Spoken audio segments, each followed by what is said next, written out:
السلام علیکم ورحمۃ اللہ وبرکاتہ۔ وعلیکم السلام ورحمۃ اللہ وبرکاتہ۔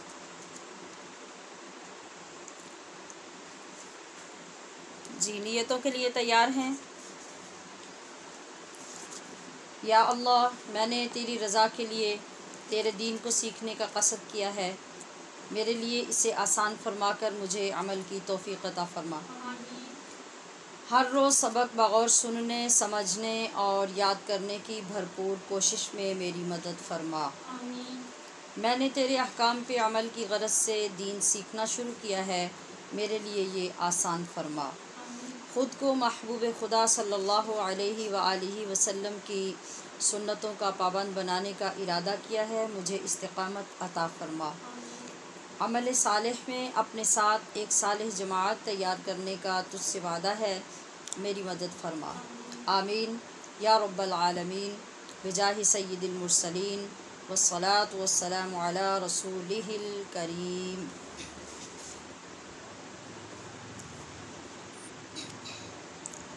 جی، سبق شروع کرتے ہیں قرآن شریف کا۔ جی، اگلا سبق کھولیے۔ اعوذ باللہ من الشیطان الرجیم۔ اعوذ باللہ من الشیطان الرجیم۔ بسم اللہ الرحمن الرحیم۔ بسم اللہ الرحمن الرحیم۔ والقواعد والقواعد والقواعد والقواعد والقواعد والقواعد من النساء من النساء من النساء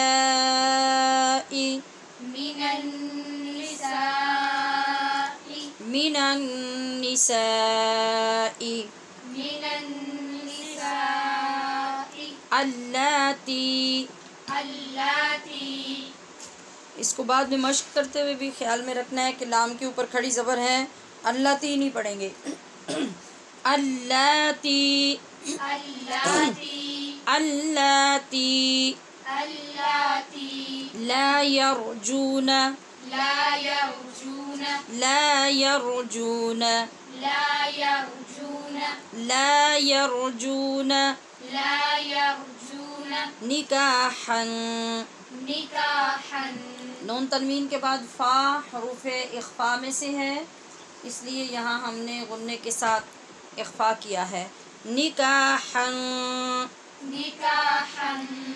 حن کیوں پڑھ رہے ہیں؟ نکاحا نکاحا۔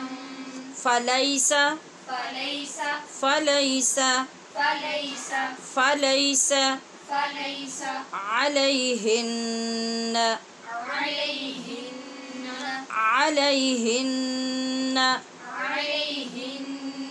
علیہن علیہن علیہن جناح۔ جناح۔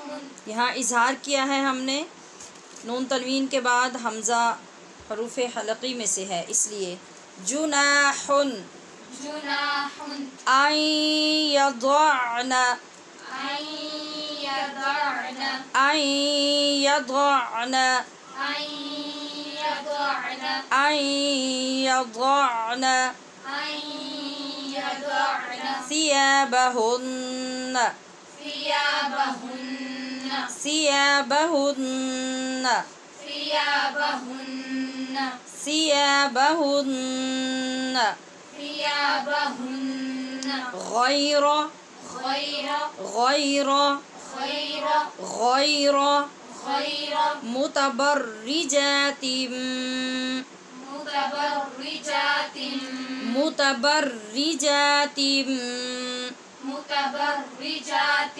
متبرجات متبرجات بزینہ بزینہ بزینہ بزینہ بزینہ بزینہ وأن يستعففن وأن يستعففن اب یہاں نون کا خیال رکھنا ہے کہ بعد میں اس کو یستعففنا نہیں پڑھ دینا. نون گول ہے، پڑی زبر ہے، اس کی آواز لمبی نہیں ہوگی. اور آئیں یستا نون ساکن کے بعد یا حروف یرمالون میں سے ہے، اس لیے غنّے کے ساتھ ادغام ہو رہا ہے.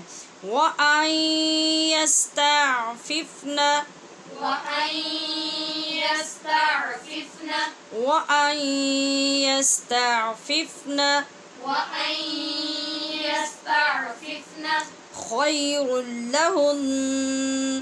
خير لهن. یہاں خیرن کے اوپر جو نون تنوین ہے اس کے بعد لام حروف یرمالون میں سے ہے، اور ہم نے یہ پڑھ رکھا ہے کہ لام اور را جب نون تنوین یا نون ساکن کے بعد آئیں تو بغیر غنّے کے ادغام ہوتا ہے.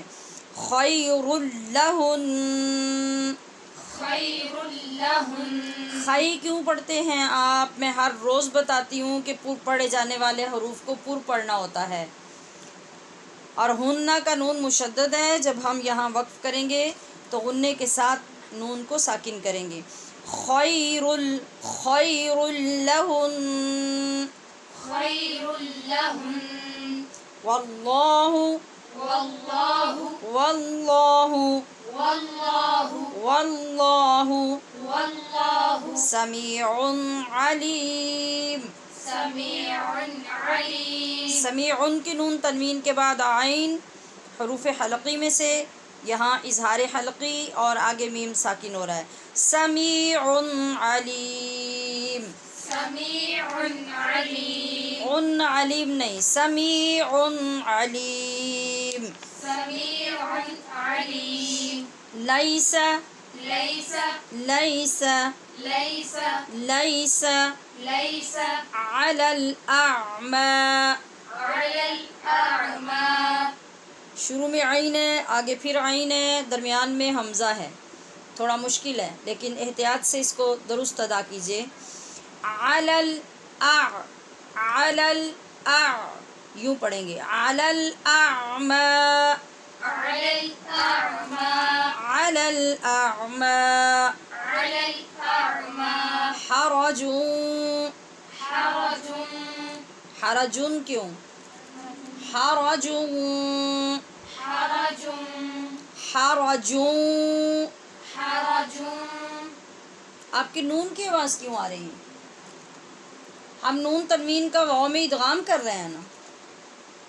حرج ولا حرج ولا. حرج ولا حرج ولا. على الأعرج. على الأعرج. على الأعرج. على الأعرج. على الأعرج. على الأعرج. اعرجی غلط پڑھ رہے ہیں آپ. اعرجی أعرج. اعرجی. أعرج. بہت لمبا نہیں کیجیے مخرج کو. اعرجی. أعرج. على الأعرج. على الأعرج. حرج ولا حرج ولا. حرج ولا حرج ولا. حرج ولا حرج ولا. على المريض. على المريض. على المريض. على المريض. یہاں را زیر والی ہے، اس کو باریک پڑھیں گے. على المريض. على المريض. حرج ولا حرج ولا. حرج ولا حرج ولا. حرج ولا حرج ولا. على أنفسكم. على أنفسكم. ان کے نون پہ اخفا ہے اور کم کے میم پہ اظہار شفوی ہے. على أنفسكم. على أنفسكم. أن تأكلوا. أن تأكلوا. نون پہ اخفا ہے اور کلو میں واو مدہ ہے، اس کو لمبا کر کے پڑھیں گے. أن تأكلوا. أن تأكلوا. أن تأكلوا. أن تدخلوا من بیوتکم من بيوتكم من بیوتکم من بيوتكم او بیوتی أو بيوت او بیوتی. أو بيوت. یہ بار بار لفظ آگے آئیں گے، سیم لفظ آ رہے ہیں. ان کی تا کے خاص طور پہ خیال رکھنا ہے کہ بیوتی نہیں پڑھا جائے، تا کو بالکل زیر سے زیادہ لمبا نہیں کریں گے. اور میم جتنے بھی ساکن آ رہے ہیں ان سب میم پہ اظہار شفوی ہو رہا ہے. او بیوتی أو بيوت آبائکم آبائكم آبائکم آبائكم آبائکم آبائكم او بیوتی أو بيوت او بیوتی أو بيوت او بیوتی أو بيوت امہاتکم. أمهاتكم میم مشدد کی وجہ سے ہم نے یہاں غنہ کیا ہے. امہاتکم أمهاتكم امہاتکم أمهاتكم او بیوتی أو بيوت او بیوتی أو بيوت او بیوتی أو بيوت اخوانکم إخوانكم اخوانکم. إخوانكم واہ کیوں کہتے ہیں آپ؟ وہ پورے نا. اخوانکم إخوانكم اخوانکم إخوانكم او بیوتی أو بيوت او بیوتی أو بيوت او بیوتی أو بيوت اخواتکم. أخواتكم پھر واتکم ہونٹ گول کریں گے تو واؤ ادا ہوگی. اخواتکم أخواتكم اخواتکم أخواتكم او بیوتی أو بيوت او بیوتی أو بيوت اعمامکم. أعمامكم پہ جھٹکا نہیں لگنا چاہیے. اعمامکم أعمامكم اعمامکم أعمامكم او بیوتی أو بيوت او بیوتی أو بيوت او بیوتی أو بيوت عماتکم.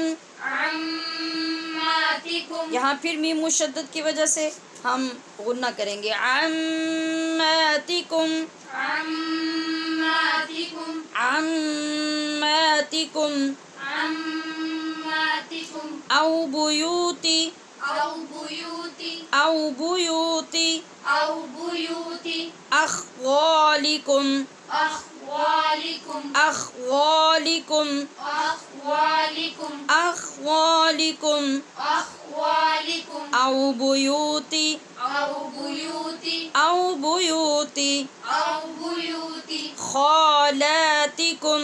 خالاتكم یہاں دونوں حرفوں پہ کھڑی زبر ہے تو دونوں کی مقدار کا خیال رکھا جائے گا. خالاتکم خالاتكم خالاتکم خالاتكم او ما ملکتم أو ما ملكتم او ما ملکتم أو ما ملكتم او ما ملکتم أو ما ملكتم مفاتحہ مفاتحه مفاتحہ مفاتحه مفاتحہ مفاتحه او صدیقکم أو صديقكم او صدیقکم. أو صديقكم سین نہیں پڑھیں. او صدیقکم أو صديقكم او صدیقکم. أو صديقكم بھائی یہاں ہم سبق مکمل کر رہے ہیں کیونکہ آیت زیادہ لمبی ہے، سبق طویل ہو جاتا ہے.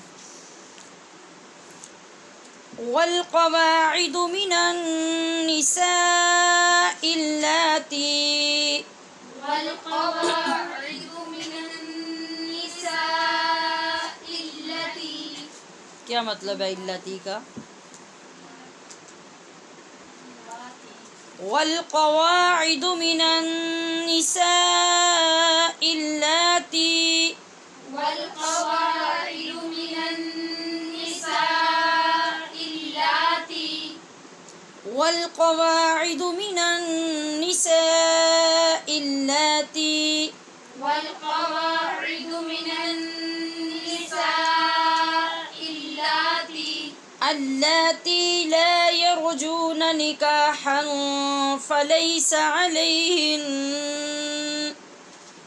اللاتي لا يرجون نكاحا فليس عليهن اللاتی لا يرجون نکاحا فليس عليهن اللاتي لا يرجون نكاحا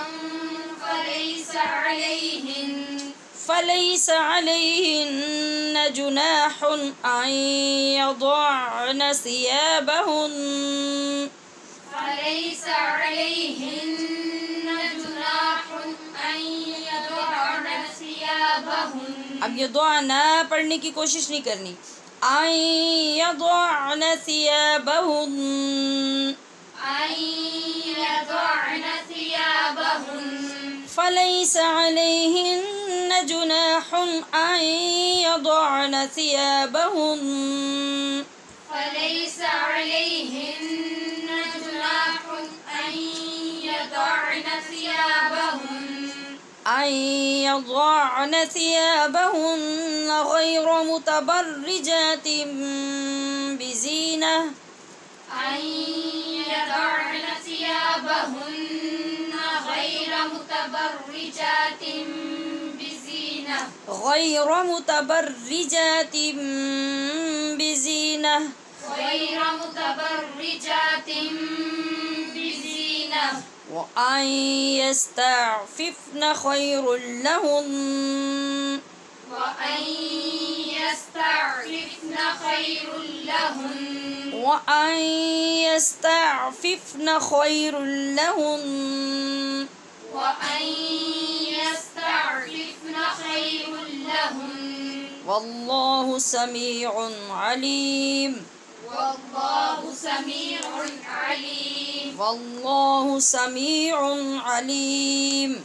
والله سميع عليم. ليس على الأعمى حرج ولا ليس على الأعمى حرج ولا ليس على الأعمى حرج ولا ليس على الأعمى حرج ولا على الأعرج حرج ولا على الأعرج حرج ولا على الأعرج حرج ولا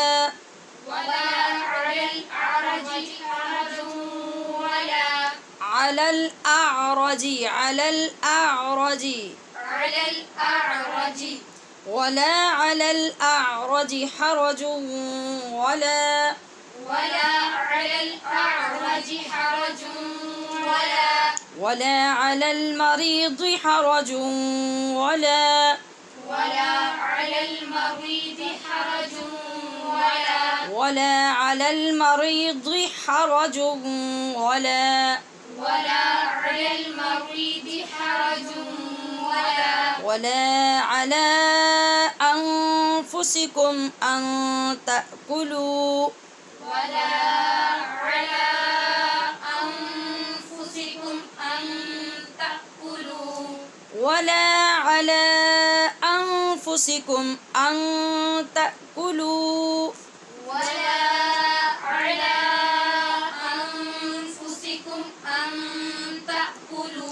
أن تأكلوا من بيوتكم أو بيوت آبائكم أن تأكلوا من بيوتكم أو بيوت آبائكم أن تأكلوا من بيوتكم أو بيوت آبائكم أن تأكلوا من بيوتكم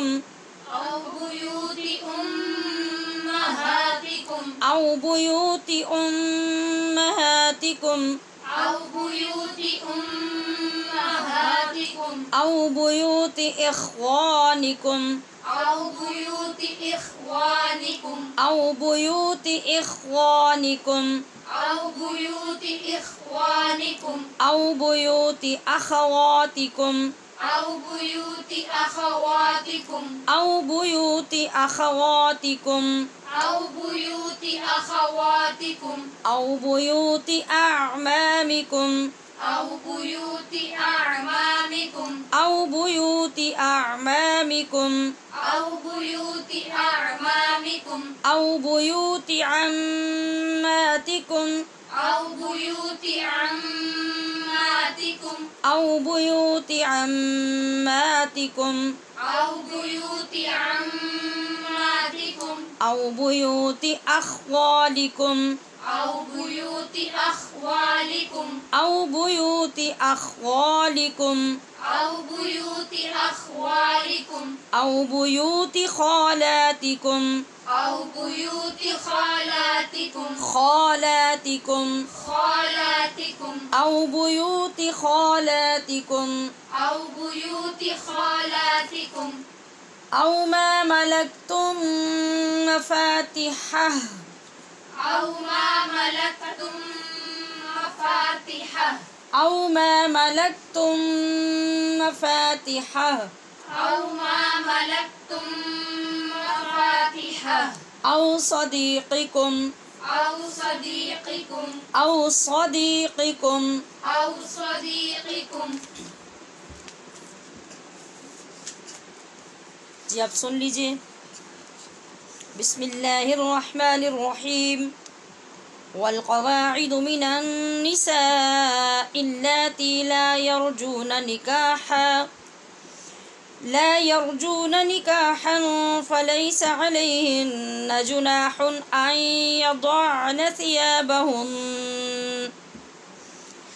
يضعن ثيابهن غير متبرجات بزينة وأن يستعففن خير لهن والله سميع عليم.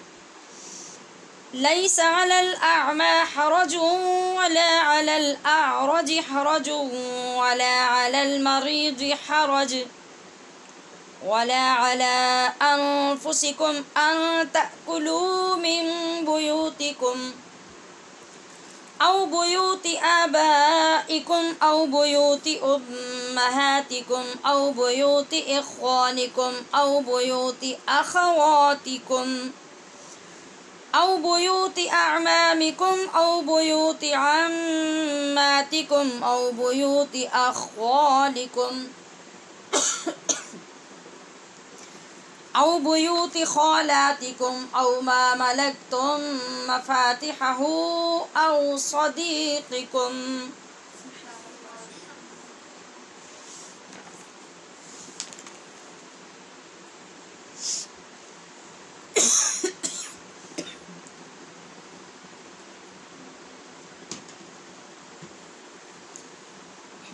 جی ترجمہ سن لیجئے. آپ کے ترجمے میں آج بہت سے الفاظ بار بار آ رہے ہیں جو سیم الفاظ ہیں، اس لیے آپ نے یہ نہیں دیکھنا کہ سبق ہمارا اتنا ہے، آپ نے یہ دیکھنا ہے کہ اس میں سے نئے لفظ کتنے ہیں. یہ توجہ میں اس لیے دلاتی ہوں اکثر کہ اس سے طالب علم کا برڈن کم ہو جاتا ہے، ذہنی طور پہ ریلیکس ہو جاتا ہے کہ اس میں یاد کرنے والی تو بہت تھوڑی سی چیزیں ہیں، باقی تو سب ہمیں پہلے سے آتی ہیں.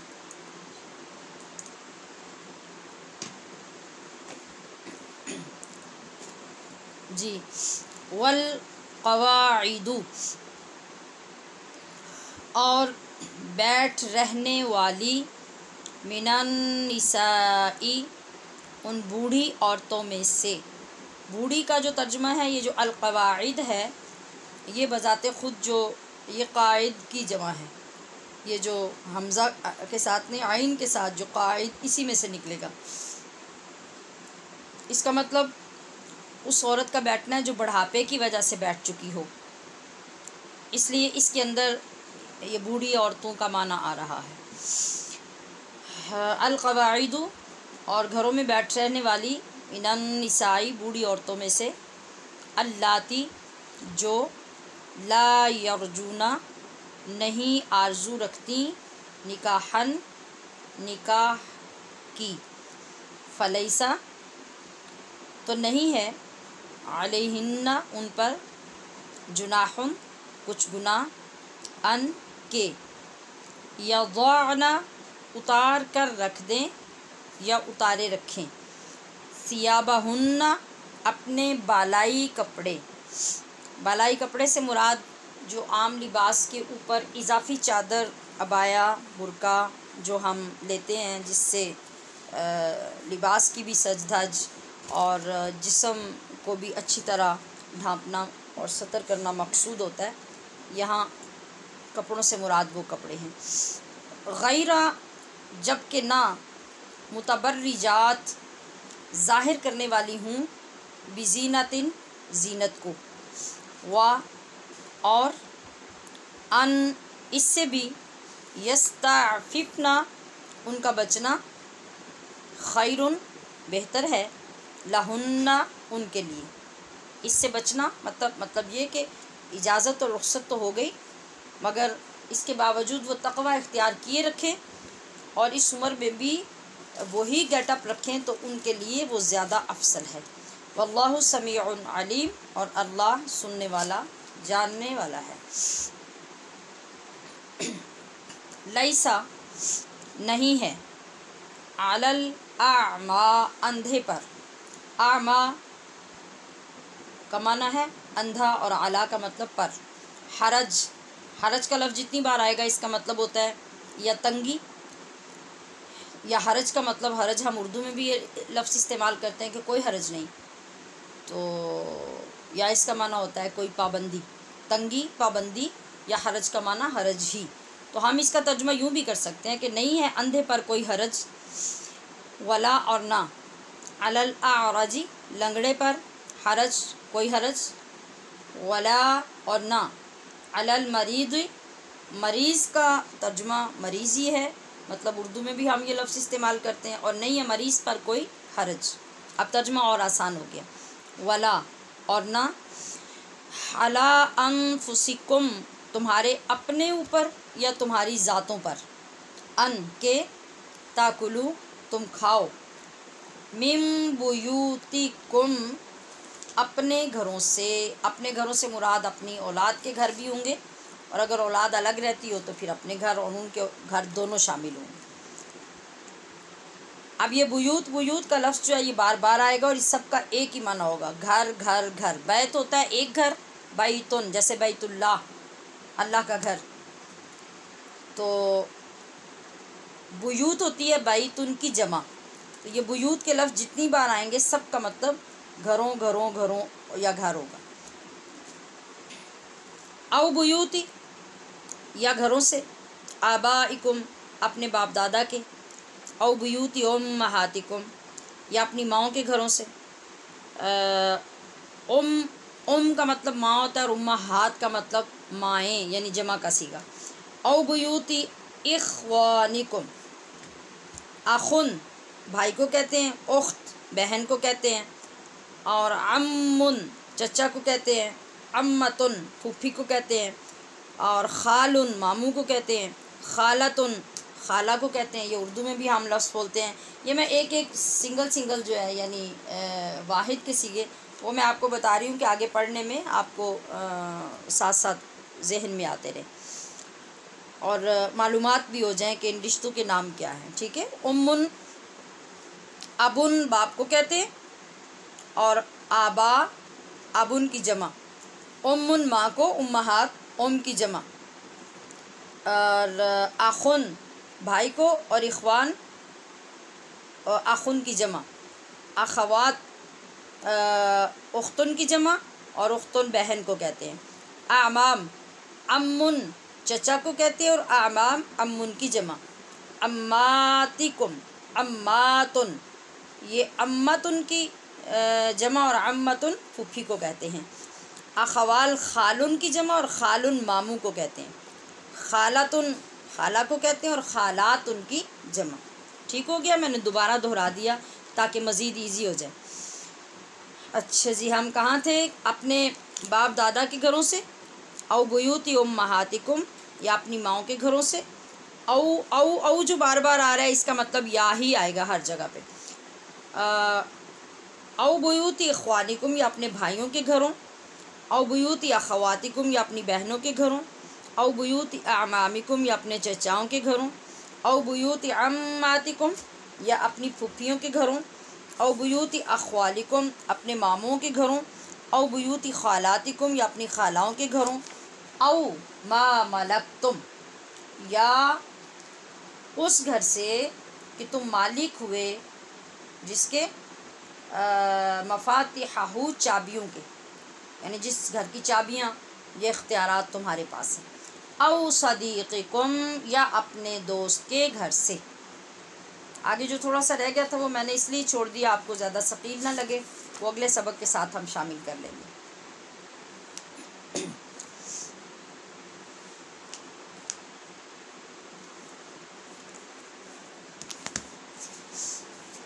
چلیے جی، آج دیکھتے ہیں کہ ہمارے آج کے سبق میں ہمارے لیے کون سے احکام ہیں اور کون سی نئی چیزیں آئی ہیں.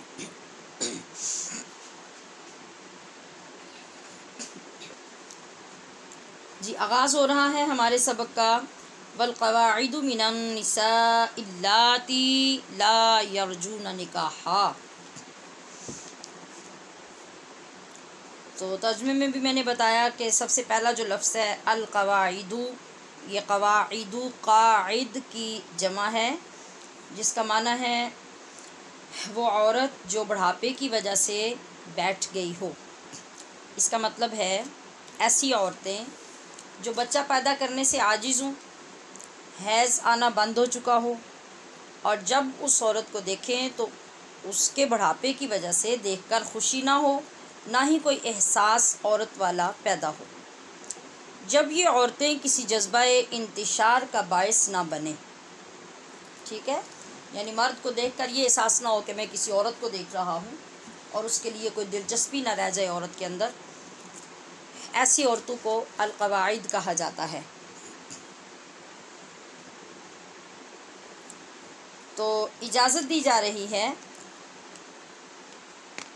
کہ ایسی عورتیں اپنے لباس پر، یہ خواتین جو بالائی چادریں اور برقعے اور عبایا وغیرہ اوڑھتی ہیں، اس عمر میں پہنچ کر اس حالت میں جب پہنچ جائیں تو ان کو اتارنا چاہیں تو اجازت ہے. ٹھیک ہے، اب اس جملے کی تشریح سننی ہے آپ نے توجہ سے. اجازت ہے کہ لفظ کے بعد بشرطے کہ چادر اور عبایا وغیرہ اتار کر وہ اپنی زینت کی نمائش نہ کرنا چاہ رہی ہوں. کیونکہ یہ میں اپنے دور کی بات کرنے لگی ہوں، کیونکہ یہ مشاہدہ ہے کہ بڑھاپے میں بھی بہت سی خواتین بھڑکیلے لباس اور زیورات حتیٰ کہ میک اپ کا بھی خاص اہتمام رکھتی ہیں. اور مجھ سے زیادہ آپ سب کو جو زیادہ اس کا مشاہدہ ہوگا کہ شادی بیاہ میں اور ایسی پارٹیز میں اور مختلف جو اسٹیٹس کے لوگ ہوتے ہیں یا مختلف جو معیار ہوتے ہیں فیملیز کے اور جو حلقے ہوتے ہیں، بہت مرتبہ ایسا ہوتا ہے کہ بعض بوڑھی خواتین جو ہیں وہ پورے مجمع کے لیے مرکز بنی ہوتی ہیں، ان کے جملوں کا، ان کے مذاق کا اور ان کی توجہ کا، کہ اس کو دیکھیں، اس کو کیا سوجی ہے، اس کو دیکھیں، اس کی عمر کو دیکھیں، اس کے لباس کو دیکھیں، اور اس طرح کے جملے خواتین ہی بیٹھ کر بول رہی ہوتی ہیں. تو بعض خواتین تو اپنی نئی آنے والی بہووں کے ساتھ اپنے سٹائلز بھی تبدیل کرتی رہتی ہیں. یہاں مجھے نفس مسئلہ سمجھانا مقصود ہے، تنقید کرنا نہیں، کیونکہ یہ چیزیں سب ہمارے معاشرے میں ہیں نا آج کے دور میں. اس لیے ہمیں مسئلے کو سمجھ کر اسے ایکسیپٹ کرنا ہے. صرف یہ سوچ کر کہ یہ اجازت دے دی گئی اس لیے ہمارے لیے رخصت ہو گئی. تو رخصت تو خیر جوانی میں بھی آپ سب کے لیے ہے ہی، جو آپ نے اپنے پاس سے گھڑی ہوئی ہے. لیکن مسئلہ یہ ہے کہ ایسی خواتین جو بڑھاپے کے باوجود نہ تو اپنے لباس، اپنے زیورات، اپنے وہ میک اپ، اس کا شوق ان کا ختم ہوا ہو، نہ اس کو چھوڑ سکی ہوں، اور نہ ویسے ان کے جسم کے اندر ایسا بڑھاپا شو ہو رہا ہو دیکھنے والے کو کہ وہ بالکل عاجز آ چکی ہوں اپنے آپ سے، اپنے جسم سے، اپنی نسوانیت سے، یا ان کے چہروں کی جھریاں، ان کے ہاتھوں کا چلنے پھرنے کا حال جو ہے وہ ایسا ہو کہ اب کوئی ان کی طرف دیکھنا چاہے ہی نہ. یہ اس وقت کی بات ہے. اور اگر 70-80 سال 75 سال کی عمر کو بھی عورت پہنچ کر وہ ان ساری چیزوں کی شوقین رہے گی تو وہ اس حکم میں نہیں آئے گی، کیونکہ ابھی ان کا بننے سنورنے کا، زیورات کا، لباس کا سارا شوق تو باقی ہے.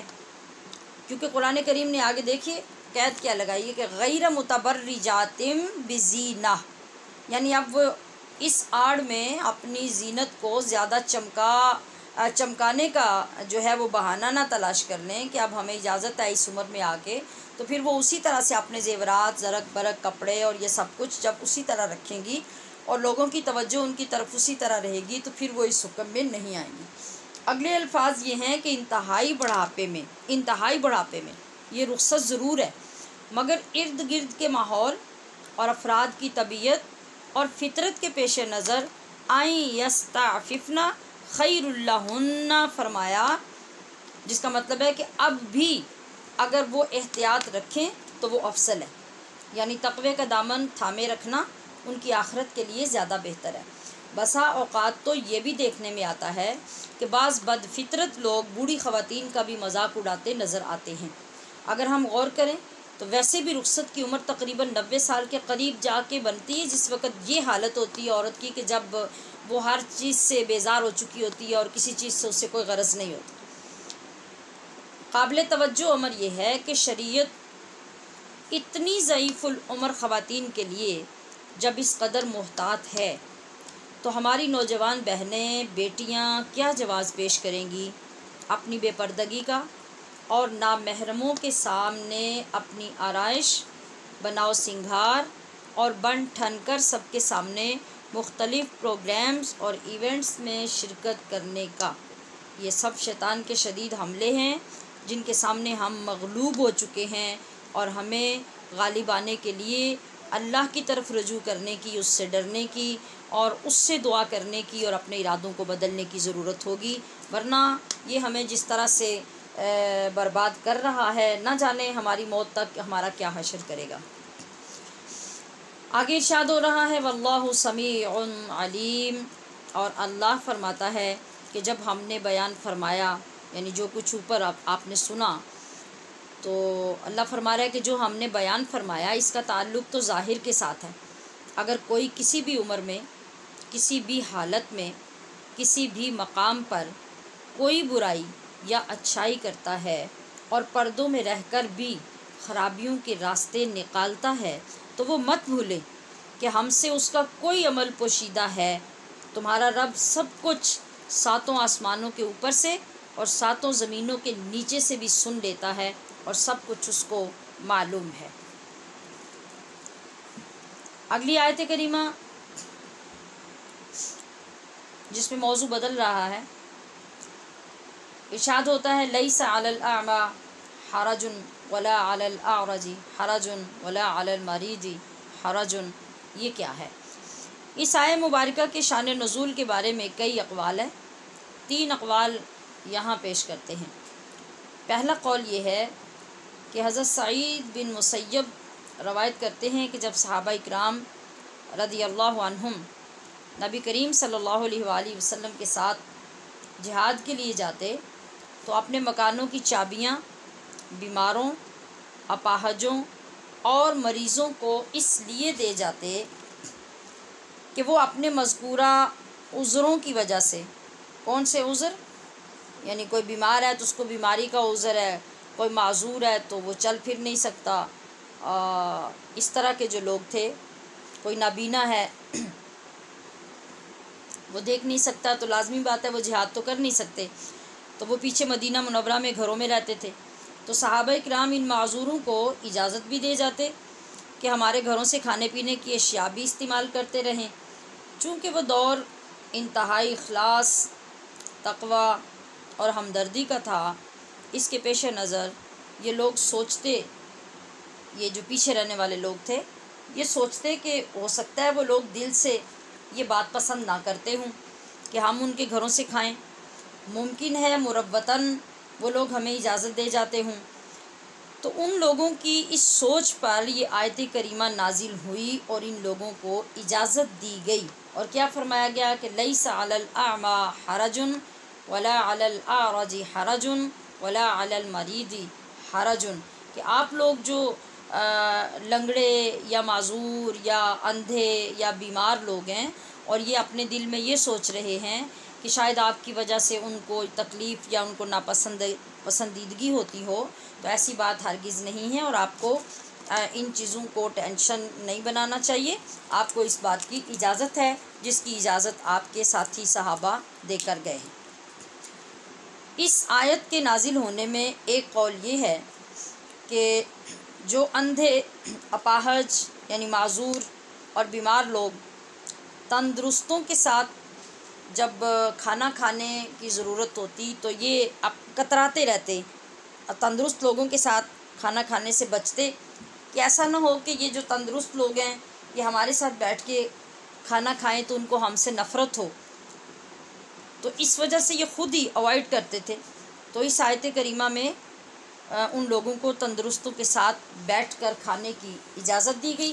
ایک قول اس آیت کے نازل ہونے میں یہ بھی ہے۔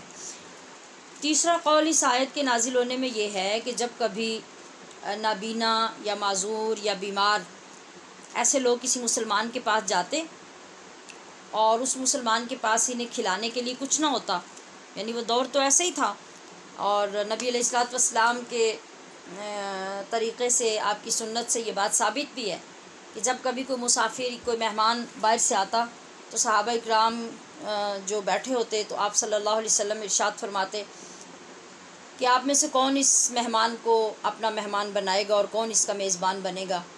تو پھر کچھ ہی لوگ بیچ میں ہوتے جو اس حیثیت میں ہوتے کہ کسی کو مہمان بنا سکتے، تو چونکہ دور ایسا ہی تھا اس لیے، لیکن وہ لوگ مروت والے اتنے تھے کہ وہ انکار نہیں کر دیتے تھے، بلکہ جب کبھی کوئی بیمار، کبھی کوئی نابینا آدمی جو کما نہیں سکتا تھا، یا کوئی معذور آدمی جو کما نہیں سکتا تھا، تو کسی مسلمان کے گھر میں چلا جاتا اس لیے کہ وہ کوئی کھانا وانا وہاں کھا لے، تو وہ لوگ جو میزبان بنتے اور ان کے گھر میں کبھی اپنے کھانے کے لیے بھی کچھ نہیں ہوتا تو وہ پھر بھی جواب نہیں دیتے اور ان کو انکار نہیں کرتے، بلکہ وہ کیا کرتے کہ اپنے کسی عزیز کے ہاں، کسی رشتہ دار کے ہاں ان کو لے جاتے اور وہاں جا کے ان کو کھانا کھلاتے، یعنی جس کا گھر کا انہیں پتہ ہوتا کہ وہاں کھانا ہوگا تو وہاں وہ لے جاتے اور وہاں جا کے ان کو کھانا کھلا لیتے۔ تو دیکھیے یعنی جو ایک عزت نفس ہے وہ ان ایمان والوں کے اندر کتنی زیادہ ہوتی تھی۔ تو یہ لوگ جو ہوتے ہیں نا، یعنی نابینا آدمی کوئی ہوتا ہے یا معذور یا بیمار، تو یہ لوگ اندر سے شرمندہ ہوتے، یعنی وہ جو میزبان بنتے وہ شرمندہ نہیں ہوتے، یہ لوگ اندر سے شرمندہ ہوتے کہ ہماری وجہ سے ہمارے مسلمان بھائی کو تکلیف اٹھانا پڑی، نہ ہم آتے اور نہ ہماری وجہ سے اس کی غریبی کا پردہ فاش ہوتا، نہ یہ ہمیں کسی کے گھر میں لے کے جاتا، تو یہ اپنے اندر خود سے ہی شرمندہ ہوتے رہتے اور خود سے ہی ایک اذیت محسوس کرتے۔ تو اب کیا ہونے لگا کہ جب اس طرح کے واقعات ہوتے تو پھر یہ لوگ جو ہے یہ حتی الامکان کوشش کرتے کہ ہم کسی کے گھر ہی نہ جائیں، کہ ہماری وجہ سے تکلیف نہ اٹھانی پڑے اور اس کو تکلیف نہ ہو اور اس کو اذیت نہ پہنچے۔ تو اس پر یہ آیت کریمہ نازل ہوئی اور ان لوگوں کو بتایا گیا کہ اس میں کوئی حرج نہیں، تم اس طرح کے خیالات اور وسوسوں کی وجہ سے اپنے آپ کو پریشان مت کرو۔ یہ وجہ تھی اس آیت کریمہ کے نازل ہونے کی۔ اچھا، اب آگے جو سب یہ بیوت کا ذکر کیا گیا ہے، یعنی ولا علی انفسکم، اور پھر آگے یہ تمام جو گھر ہیں، ان آیت کریمہ کے اس حصے سے 11 گھر ایسے ذکر کیے گئے ہیں جہاں سے انسان کا کھانا پینا مباح ہے۔ سب سے پہلے اپنے گھروں سے، اپنے گھروں سے مراد اپنی اولاد کے گھر بھی ہیں، جیسے میں نے پہلے ترجمے میں بھی عرض کیا، کیونکہ حدیث مبارکہ میں ہے کہ انتا و مالو کا لی آبی کا، کہ اے انسان تو اور تیرا مال یہ سب تیرے باپ کا ہے۔ اسی طرح شوہر کا گھر بیوی کے لیے اور بیوی کا گھر شوہر ہی کا گھر ہوتا ہے۔ یہ بھی ایک دوسرے کے گھر سے اگر کچھ کھائیں گے تو اس میں کسی کا گھر نہیں ہوگا، یہ دونوں میں سے ہر ایک کا گھر دوسرے کا ہوگا۔ اس کے بعد اپنے باپ دادا ان کے گھر سے، اپنی ماں کے گھر سے، بھائیوں کے گھر سے، بہنوں کے گھر سے، چچاؤں کے گھر سے، پھوپھیوں کے گھر سے، ماموں کے گھر سے، خالاؤں کے گھر سے، اس گھر سے جس کی چابیاں تمہارے پاس ہیں۔ اس سے کیا مراد ہے؟ حضرت عبداللہ ابن عباس نے فرمایا کہ اس سے مراد آدمی کا وکیل ہے، اور گھر کے معاملات کے انتظامات پر جس بندے کو مامور کیا گیا ہے، اس سے مراد وہ بندہ ہے کہ اس کے پاس اس گھر کے اختیارات یا چابیاں ہیں، تو وہ بھی اس گھر سے کھا پی سکتا ہے۔ اور اپنے دوست کے گھر سے، یہاں سے بھی کھا پی سکتا ہے۔ یہ قرآن کریم نے بتایا کہ یہ جو 11 گھر ہیں یہ تمہارے لیے مباح ہیں۔ اب آئیے ان کی کچھ تھوڑی سی تفسیر دیکھتے ہیں کہ اس سے کیا مطلب ہے۔ خلاصہ اس ساری ڈیٹیل کا یہ ہے کہ ان تمام افراد کے گھروں سے کھانا جائز ہے، جبکہ گھر والوں کو کھانا پینا برا نہ لگتا ہو۔ یہ اسی زمانے کی ساری چیزیں ہیں جس میں ان رشتوں کے اندر تقدس تھا، محبت تھی، پاسداری تھی۔ تو واقعی یہ سارے گھر جو ہیں بندے کے اپنے گھر ہوتے تھے۔ بھائی کا گھر کوئی بیگانہ گھر نہیں ہوتا تھا، اور ماں کا گھر، ماں سوتیلی بھی ہو سکتی ہے اور سگی ماں بھی ہے، وہ اگر کسی دوسرے الگ گھر میں رہتی ہے، آپ الگ گھر میں رہتے ہیں، تو وہ ماں کا گھر آپ کا گھر ہی ہے، اور آپ کا گھر ماں کا گھر ہے۔ اسی طرح بھائیوں کے گھر، ایک دوسرے کے گھر میں بھائی یا بہنیں بھائیوں کے گھر میں جائیں یا بہنیں بہنوں کے گھر میں جائیں، تو یہ بھی ان کے اپنے گھر ہیں۔ تو آج ہم ساتھ ساتھ اگر سوچتے جائیں کہ یہ اپنے گھر ہیں، آج سگے بھائی کے گھر میں بھائی چلا جائے تو وہ ریزرو ہوتا ہے، اس کے گھر میں اس کی اولاد ہے، اس کے بھتیجے بھتیجیاں ہیں، یا ان کی شادیاں ہو گئی ہیں تو وہاں ہیں، تو وہ سوچے گا 10 دفعہ سوچے گا کہ مجھے کوئی چیز مانگنی چاہیے، لینی چاہیے۔ شاید کوئی ہزاروں میں چند گھر ایسے ہوں گے جو آج بھی ان محبتوں کو لے کے چل رہے ہوں گے، ورنہ اکثر تو ایسا ہی ہوتا ہے۔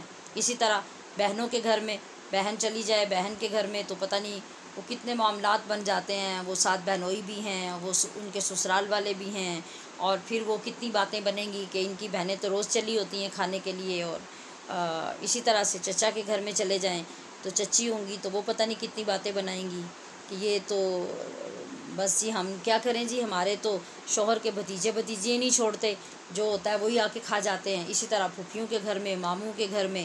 تو میں نے عرض کیا کہ شاید کوئی ایسے گھر آج بھی ہوں گے، کہیں سے آپ کو مل جائیں گے کہ جہاں ان گھروں میں بھی جا کے بے تکلفی سے آپ یہ سمجھیں کہ یہ میرا گھر ہے، اور گھر والوں کو بھی یہ نہ لگے کہ آپ آئے ہیں تو یہ آپ ہمارے گھر کے لیے پر آئے ہیں، بلکہ ان کو خوشی ہو کہ آپ یہاں آئے ہیں اور اپنی مرضی سے آپ نے کچھ کھایا، کچھ مانگا۔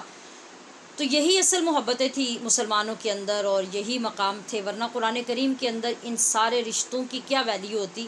آپ دیکھیے کہ ان کی کتنی ویلیو اور کتنا مقام ہے ان رشتوں کا، کہ قرآن کریم ان کا ذکر کر رہا ہے۔ تو آج ہمارے ہاں ان سارے رشتوں کا اور ان رشتوں کو اپنے رشتوں کا کتنا پاس رہ گیا ہے، یہ بھی تو ہمارے لیے ایک بہت بڑی سوچنے کی بات ہے۔ تو بتایا یہ جا رہا ہے کہ ان تمام افراد کے گھروں سے کھانا جائز ہے، جبکہ گھر والوں کو کھانا پینا برا نہ لگتا ہو، ٹھیک ہے۔ اور اگر کسی بھی طرح ظاہراً یا اشارتاً گھر والوں کی اجازت ظاہر نہ ہو تو پھر ان گھروں سے بھی کھانا مکروہ ہوگا۔ یعنی ایک تو یہ نا کہ وہ آپ کی ضیافت کرتے ہیں، کبھی ایسا ہوتا ہے وہ خوشی سے کرتے ہیں، کبھی ایسا ہوتا ہے کہ اب آپ چلے جو گئے ہیں تو وہ کیا کریں گے، آپ کو گھر سے تو نہیں نکالیں گے۔ اور پھر جو تاثرات ہوتے ہیں نا اہل خانہ کے، وہ بہت کچھ انسان کو سمجھا بھی دیتے ہیں، دکھا بھی دیتے ہیں، خوشی کتنی ہے، دکھاوا کتنا ہے، اندر ناگواری کتنی ہے، یہ تو الحمدللہ سب لوگوں کو ایک دوسرے کا پتہ چل ہی جاتا ہے۔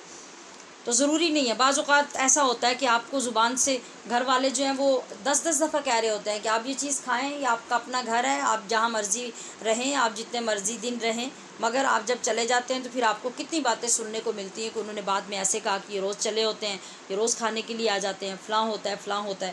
تو اس طرح کے رشتوں کا کوئی فائدہ نہیں ہوتا، یہی وجہ ہے کہ آج ہمارے رشتے آگے چلتے نہیں ہیں، اخلاص نہیں ہے، دکھاوا ہے۔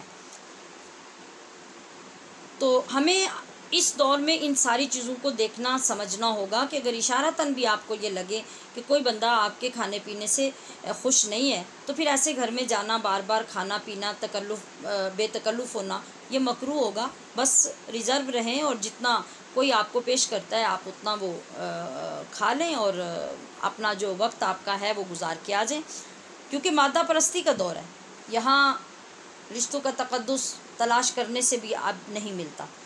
اور ادھر ہمارے اسلاف کی محبتوں اور سچائیوں کا یہ حال تھا کہ ابو البرکات عبداللہ بن احمد نصفی ایک بزرگ ہوئے، لکھتے ہیں کہ اگر آدمی اپنے دوست کے ہاں اس کی غیر موجودگی میں پہنچتا، یعنی ایک زمانہ تھا، تو اس کی باندی سے اس کا تھیلا طلب کرتا۔ تھیلے سے مراد کہ وہ مطلب اس دور میں جو چیزیں استعمال کی کھانے پینے کی جو ہوتی تھی وہ ایک اس طرح سے جمع کر کے کسی تھیلے وغیرہ میں، باسکٹ وغیرہ میں جو رکھی ہوتی، تو وہ جا کے اس کی باندی سے مانگتا اور باندی اس کو دے دیتی۔ اسے پتہ ہوتا کہ یہ میرے مالک کا، یعنی جو میرا آقا ہے اس کا یہ دوست ہے، پھر یہ جو چاہتا وہاں سے لے لیتا اس کے تھیلے میں سے۔ پھر جب دوست گھر آتا تو اس کی باندی یا اس کی لونڈی اس کو بتاتی کہ آپ کے بعد آپ کا فلاں دوست آیا اور اس نے آ کے یہ چیز آپ کے تھیلے میں سے لی۔ تو وہ دوست یہ سن کر کہ میرے پیچھے میرا دوست آیا اور اس نے میرے کھانے پینے کی چیزوں میں سے کھانے پینے کی چیزیں لیں، وہ اس قدر خوش ہوتا، اتنا خوش ہوتا کہ اس خوشی میں اپنی اس لونڈی کو جو اس کے پیچھے اس کے دوست کو ڈیل کرتی یا اس کی ضیافت کرتی اور اس کا تھیلا پیش کر دیتی، تو اس خوشی میں اس لونڈی کو ہی آزاد کر دیتا۔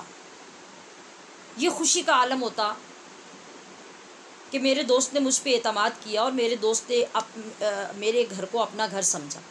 اس زمانے میں ہمارے زمانے میں نہ تو یہ فیاضی ہے اور نہ ہی وہ اعتماد اور نہ ہی اعتماد والا یہ دور ہے۔ یہاں تو غیر موجودگی میں آنے پر حالات خراب ہونے کے سوا کچھ نہیں ہوتا، لہٰذا اجازت کے بغیر نہ تو آنا جانا چاہیے اور نہ ہی کھانا پینا چاہیے۔ ہاں اگر دوست احباب واقعی وہ جگری دوست جن کو کہا جاتا ہے اور انتہائی بے تکلف ساری زندگی اخلاص سے جن کے رشتے چلتے ہیں اور وہ دوستوں کی حد تک اپنے تعلقات نبھاتے ہیں، اور ایسے گھروں میں ان کا آنا جانا اور واقعی اخلاص کے ساتھ جہاں رہنا بیٹھنا اٹھنا کھانا پینا میسر ہے، تو وہاں یہی حکم ہوگا کہ وہ اسی فہرست میں لوگ آئیں گے کہ وہاں اگر آپ سمجھتے ہیں کہ اہل خانہ آپ کے آنے سے، آپ کے بیٹھنے سے، کھانے پینے سے واقعی دلی خوشی محسوس کرتے ہیں، تو پھر ان گھروں میں جا کے بے تکلف کھانے پینے میں کوئی حرج نہیں ہے۔ اور اگر آج کے دور کے مطابق جیسا کہ میں نے عرض کیا کہ بہت سارے جو رشتے ہوتے ہیں وہ ایسے ہی ہیں کہ ان کے اندر اتنی دراڑیں اور اتنے گیپ ہیں کہ آپ ان کو جوڑ نہیں سکتے، اور اگر چلتے بھی رہتے ہیں تو بس ایک فارمیلٹی چلتی رہتی ہے، تو وہاں تو ایسے بے تکلفی کا کوئی سوال ہی پیدا نہیں ہوتا۔ تو پھر ان چیزوں کو پہلے جج کرنا ہوگا کہ ہمارے آنے سے کسی کو کیا فیل ہوتا ہے، یا پھر وہ ہمارے آنے کے بعد اس کی تاثرات اور اس کی گفتگو کیسی ہوتی ہے، تو اس کے مطابق پھر اس پہ اعتماد کرنا ہوگا۔ اور اگر یہ ساری چیزیں ان رشتوں سے نصیب ہو جائیں کسی نصیب والے کو، تو پھر یہ سارے گھر ایسے ہیں کہ جہاں پر کھانے پینے کی شریعت نے کوئی ممانعت نہیں کی، چاہے آپ اپنی مرضی سے وہاں سے کھائیں پئیں یا گھر والے خود آپ کو پیش کریں۔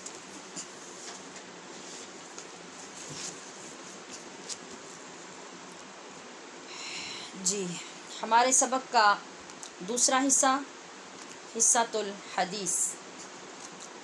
آج آپ کی حدیث پاک میں آپ کی پوری زندگی کے لیے خوبصورت تحفہ بھی ہے، اور یہ حدیث پاک بھی ہے، دعا بھی ہے، جو انشاءاللہ جو بار بار آپ کو مختلف معاملات میں وظائف پوچھنے پڑتے ہیں، آپ یہ سمجھیں کہ ان سب وظیفوں کی جان یہ وظیفہ ہے جو آپ کی خدمت میں پیش کر رہی ہوں، اور اس کا عنوان ہے کہ ہر مصیبت میں بارگاہ خدا میں وسیلہ مصطفیٰ سے دعا مانگنا ہر دور میں ثابت ہے، ہر دور میں۔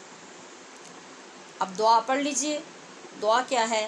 اللہم اللہم انی انی اسألک اسألک واتوجہ واتوجہ الیک الیک بمحمد بمحمد نبی الرحمہ نبی الرحمہ یا محمد یا محمد انی انی قد توجہت بک قد توجہت بک ربی ربی فی حاجتی فی حاجتی ہذہ ہذہ لتقضی لتقضی اللہم اللہم فشفعہ۔ فشفعہ۔ یہ 2-3 دن لگ سکتے ہیں آپ کے دعا یاد کرنے میں، آپ اس کو ان اسباق کے دن گزرنے کے بعد بھی یاد کریں، بعد یاد کر لیں، آرام سے یاد کریں، اور پھر انہیں اسے آپ اپنے لیے ایک انتہائی قیمتی تحفہ سمجھیے۔ میں ترجمہ عرض کرتی ہوں اور پھر اس کے بعد اس کی ڈیٹیل آپ کی خدمت میں عرض کرتی ہوں۔ اے اللہ، میں تجھ سے سوال کرتی ہوں، اللہم انی اسألک، اے اللہ میں تجھ سے سوال کرتی ہوں، وَأَتَوَجَّهُ، یہ توجہ سے لفظ ہے، وَأَتَوَجَّهُ، اور میں نبی علیہ الصلوۃ والسلام، اور میں متوجہ ہوتی ہوں، الیکا، تیری طرف، اے اللہ، بمحمد، محمد صلی اللہ علیہ وسلم کے وسیلے سے، نبی الرحمہ، جو نبی رحمت ہیں، یا محمد، اے محمد صلی اللہ علیہ وسلم، انی، بے شک میں، قد توجہت، متوجہ ہوئی، بکا، آپ کے وسیلے سے، ربی، اپنے رب کی طرف، فی حاجتی، اپنی اس حاجت میں۔ جب آپ فی حاجتی کا لفظ کہیں تو جو آپ کا معاملہ ہو، جس معاملے کے لیے بھی آپ یہ دعا یاد کریں گی اور پڑھیں گی، اس کام کا نام لیں، فی حاجتی ہذہ، یہ کہہ کے اس کام کا نام لیں، اور پھر آگے کہیں لتقضی اللہم فشفعہ، تاکہ میری یہ حاجت پوری ہو، اے اللہ، نبی صلی اللہ علیہ وآلہ وسلم کی شفاعت میرے حق میں قبول فرما۔ فشفعہ، فی، یہاں ایک لفظ اضافی ہوگا، میرے حق میں۔ جی، اب اس کا پس منظر میں عرض کرتی ہوں۔ اس حدیث مبارکہ کی تشریح سے قبل مناسب ہے کہ عنوان حدیث کا معنی سمجھ لیا جائے، اور عنوان کیا ہے؟ عنوان ہے لفظ وسیلہ۔ لغت میں یعنی جو ایک کسی زبان میں ایک لفظ جو بنایا جاتا ہے وہ کس مقصد کے لیے ہوتا ہے، اور آگے پھر ہر فیلڈ میں، ہر سبجیکٹ میں، ہر شعبے میں اس کے مطابق پھر ایک اس کا معنی ڈھالا جاتا ہے۔ تو لغت میں کسی چیز کو حاصل کرنے کے ذریعے کو وسیلہ کہتے ہیں۔ دوبارہ سنیے، لغت میں کسی چیز کو حاصل کرنے کے ذریعے کو وسیلہ کہتے ہیں۔ آپ نے توجہ سے سنا؟ یعنی جو مقصود آپ کا ہے وہاں تک پہنچنے کے لیے، اس کو پانے کے لیے آپ جو بھی چیز اختیار کرتے ہیں اس کا نام وسیلہ ہے۔ مثال کے طور پہ آپ نے سفر ہی کرنا ہو، ہم اسی کو لے لیتے ہیں، تو سفر کرنے کے لیے آپ کو ایک سواری کی ضرورت ہے، اس سواری نے آپ کو منزل مقصود تک پہنچانا ہے، لہٰذا وہ سواری آپ کے لیے وسیلہ ہے۔ آپ کو پیسہ چاہیے، پیسہ حاصل کرنے کے لیے آپ نے کوئی جاب کی، ملازمت کی، دہاڑی لگائی، کوئی بزنس کیا، تو پیسہ حاصل کرنے کے لیے جو کچھ بھی آپ نے کیا وہ پیسہ حاصل کرنے کا وسیلہ ہے، ٹھیک ہے؟ آپ نے ایک بندے کے پاس پہنچنا ہے، آپ کو اس کا ایڈریس نہیں آتا، وہ ہر کسی کو ملتا نہیں ہے، تو آپ نے تلاش کیا ایک بندہ جو اس بندے سے ملنے جلنے والا ہے، اس کے دوستوں میں ہے، اس کے حلقہ احباب میں ہے، اس کو راستہ بھی آتا ہے اور وہ وہاں پہ جانا پہچانا جاتا ہے، تو آپ نے اس کو تلاش کیا، تلاش کرنے کے بعد آپ اس کے ساتھ وہاں پہنچے اور اس بندے نے آپ کو جو مطلوب شخص تھا جس کو آپ نے ملنا تھا اس سے ملوا دیا، تو اب یہ بندہ اس کے ملانے میں آپ کا وسیلہ بنا، اس کو کہتے ہیں وسیلہ، ٹھیک ہے؟ میں نے 2-3 مثالیں عرض کر دیں تاکہ کانسیپٹ کلیئر ہو جائے۔ یہ لغت کا معنی ہے وسیلے کا۔ شرعی طور پہ شریعت میں وسیلے کا کیا معنی ہے، اب ہم یہ سمجھتے ہیں۔ شرعی طور پہ کسی ایسی چیز کو دعا کی قبولیت کا ذریعہ بنانا جو اللہ کی بارگاہ میں مقبول بھی ہو، محبوب بھی ہو۔ پھر سنیے، شریعت میں کسی ایسی چیز کو دعا کی قبولیت کا ذریعہ بنانا، جو چیز اللہ کی بارگاہ میں مقبول بھی ہو، محبوب بھی ہو، یہ جو ذریعہ بنا ہے اس کو کہتے ہیں وسیلہ۔ سمجھ آئیے آپ کو؟ اللہ کی بارگاہ میں صالح اعمال یہ بھی مقبول اور محبوب ہیں، اور صالح شخصیات بھی مقبول اور محبوب ہیں۔ میں بہت آسان لفظوں میں کوشش کر رہی ہوں کہ آپ کے ذہن میں یہ بٹھا سکوں بات کہ وسیلہ کیا چیز ہے۔ اس کے لیے خواہ ہمارے کانسیپٹ خراب نہیں ہونے چاہیے، ہمارے نظریات عقائد خراب نہیں ہونے چاہیے، ہمیں اس کو بہت آسان طریقے سے سمجھ لینا چاہیے کہ یہ کیا چیز ہے اور اس سے ہمیں کیا فائدہ ہوتا ہے۔ تو میں نے 2-3 مثالیں اپنی ضروریات کے حوالے سے، اپنے معاملات کے حوالے سے آپ کی خدمت میں عرض کی ہیں۔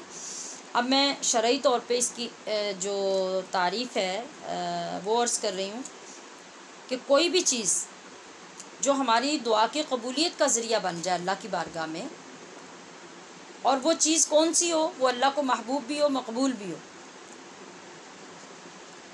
وہ چیز ہمارے لیے شریعت میں وسیلہ ہے۔ اب اللہ کے ہاں جو نیک اعمال ہیں وہ بھی اللہ کو محبوب ہیں۔ نیک اعمال، نماز اللہ کو محبوب ہے کہ نہیں؟ روزہ اللہ کو محبوب ہے کہ نہیں؟ صدقہ کرنا، حج کرنا، قربانی کرنا، یہ سب چیزیں اللہ کو محبوب ہیں، مقبول ہیں۔ تو یہ صالح اعمال ہیں سارے، ان کا وسیلہ ہم پیش کر کے اللہ سے دعا کر سکتے ہیں، یہ ہمارا وسیلہ بنیں گے۔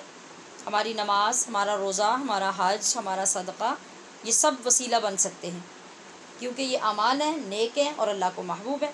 اسی طرح سے کچھ شخصیات اللہ کے ہاں مقبول بھی ہیں اور محبوب بھی ہیں، تو ان کا وسیلہ بھی اللہ کے ہاں کام آتا ہے اور ان کے ذریعے سے بھی ہماری دعائیں قبول ہوتی ہیں۔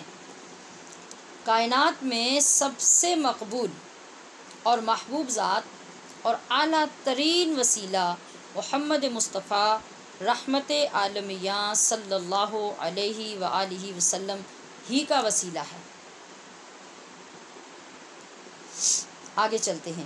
حضرت عمر بن خطاب رضی اللہ تعالی عنہ روایت کرتے ہیں کہ رسول اللہ صلی اللہ علیہ وسلم نے فرمایا، جب آدمی آپ صلی اللہ علیہ وسلم نے فرمایا کہ جب آدم علیہ السلام سے لغزش ہوئی تو انہوں نے کہا، اے رب، میں تجھ سے محمد صلی اللہ علیہ وسلم کے وسیلے سے سوال کرتا ہوں، تو میری بخشش فرما دے۔ اللہ تعالیٰ نے فرمایا، اے آدم، تم نے محمد کو کیسے جانا صلی اللہ علیہ وسلم؟ میں نے تو ابھی ان کو پیدا ہی نہیں کیا۔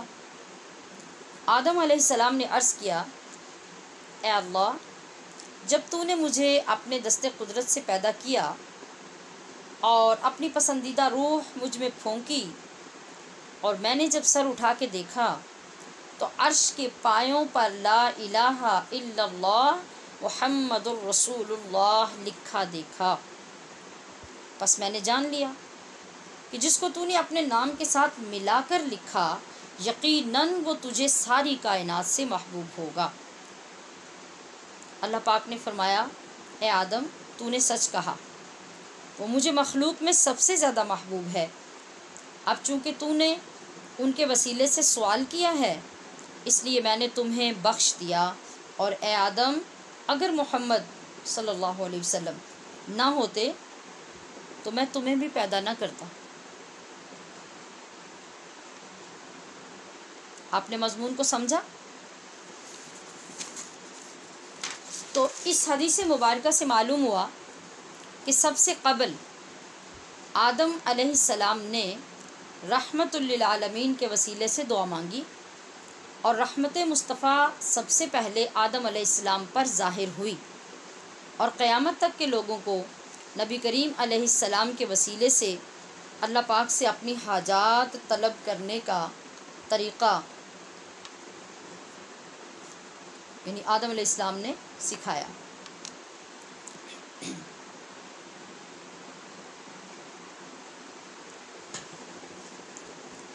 حضرت مولا علی قاری رحمۃ اللہ علیہ لکھتے ہیں،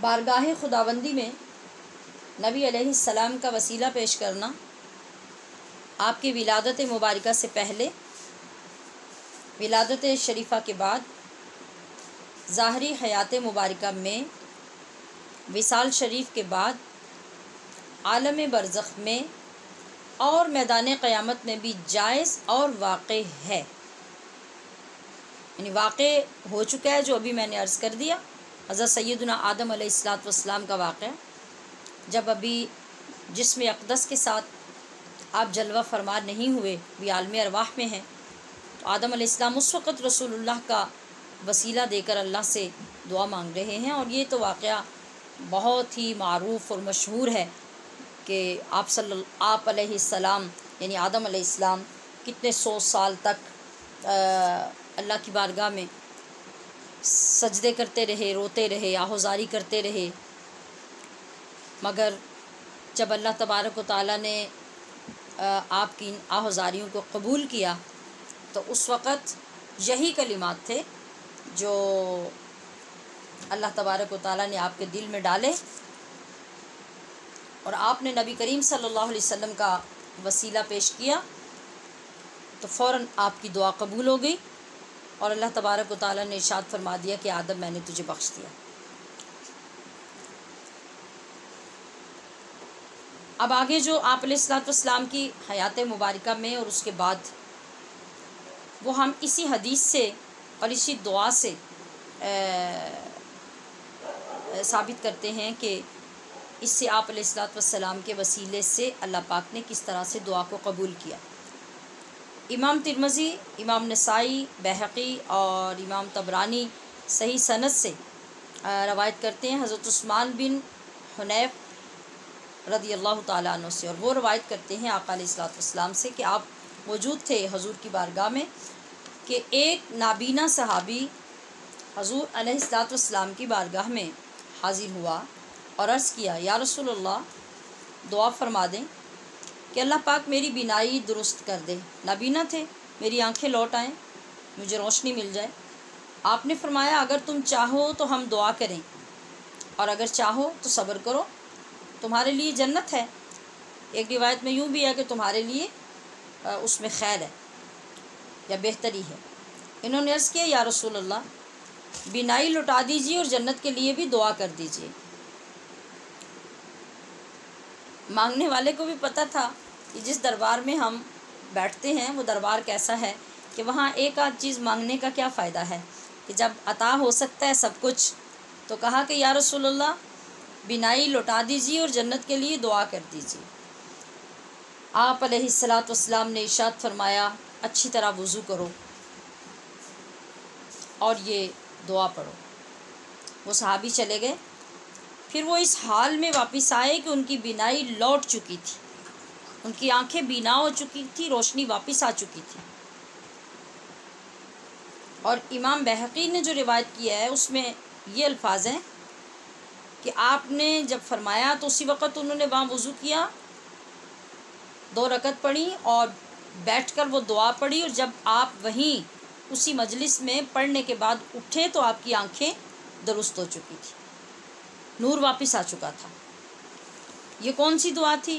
یہ جو ابھی آغاز میں نے آپ کو دعا پڑھائی ہے، جو آپ کی حدیث پاک ہے آج کی یاد کرنے والی، اور دعا بھی اللہم انی اسألک و اتوجہ الیک بمحمد النبی الرحمہ یا محمد انی قد توجہت بک ربی فی حاجتی حاذہ لتقضی اللہم فشفعہ فی۔ یہ دعا جو نبی علیہ السلام نے اس صحابی کو عطا کی، یہ بتائی، اور ان صحابی نے پڑھی، اور پڑھنے کے بعد جب وہ اپنی جگہ سے اٹھے تو ان کی آنکھیں ٹھیک ہو گئیں۔ اب اس کے اندر آپ نے ترجمہ سنا کہ پہلے وہ صحابی حضور کے فرمانے پر، یہ خود نہیں، یہ دعا نبی علیہ السلام نے عطا فرمائی، کوئی اور کہتا یا خود کوئی اپنے پاس سے جوڑتا تو اور بات ہوتی۔ آپ صلی اللہ علیہ وسلم نے خود صحابی کو فرمایا کہ آپ یہ دعا پڑھو۔ دعا کیا تھی؟ پہلے کہا کہ اے اللہ میں تجھ سے، یہ ترجمہ میں نے اس کا کیا نا اپنے حساب سے، آپ بھی جب کہیں گے تو ظاہرہ یہ کہیں گے کہ میں سوال کرتی ہوں۔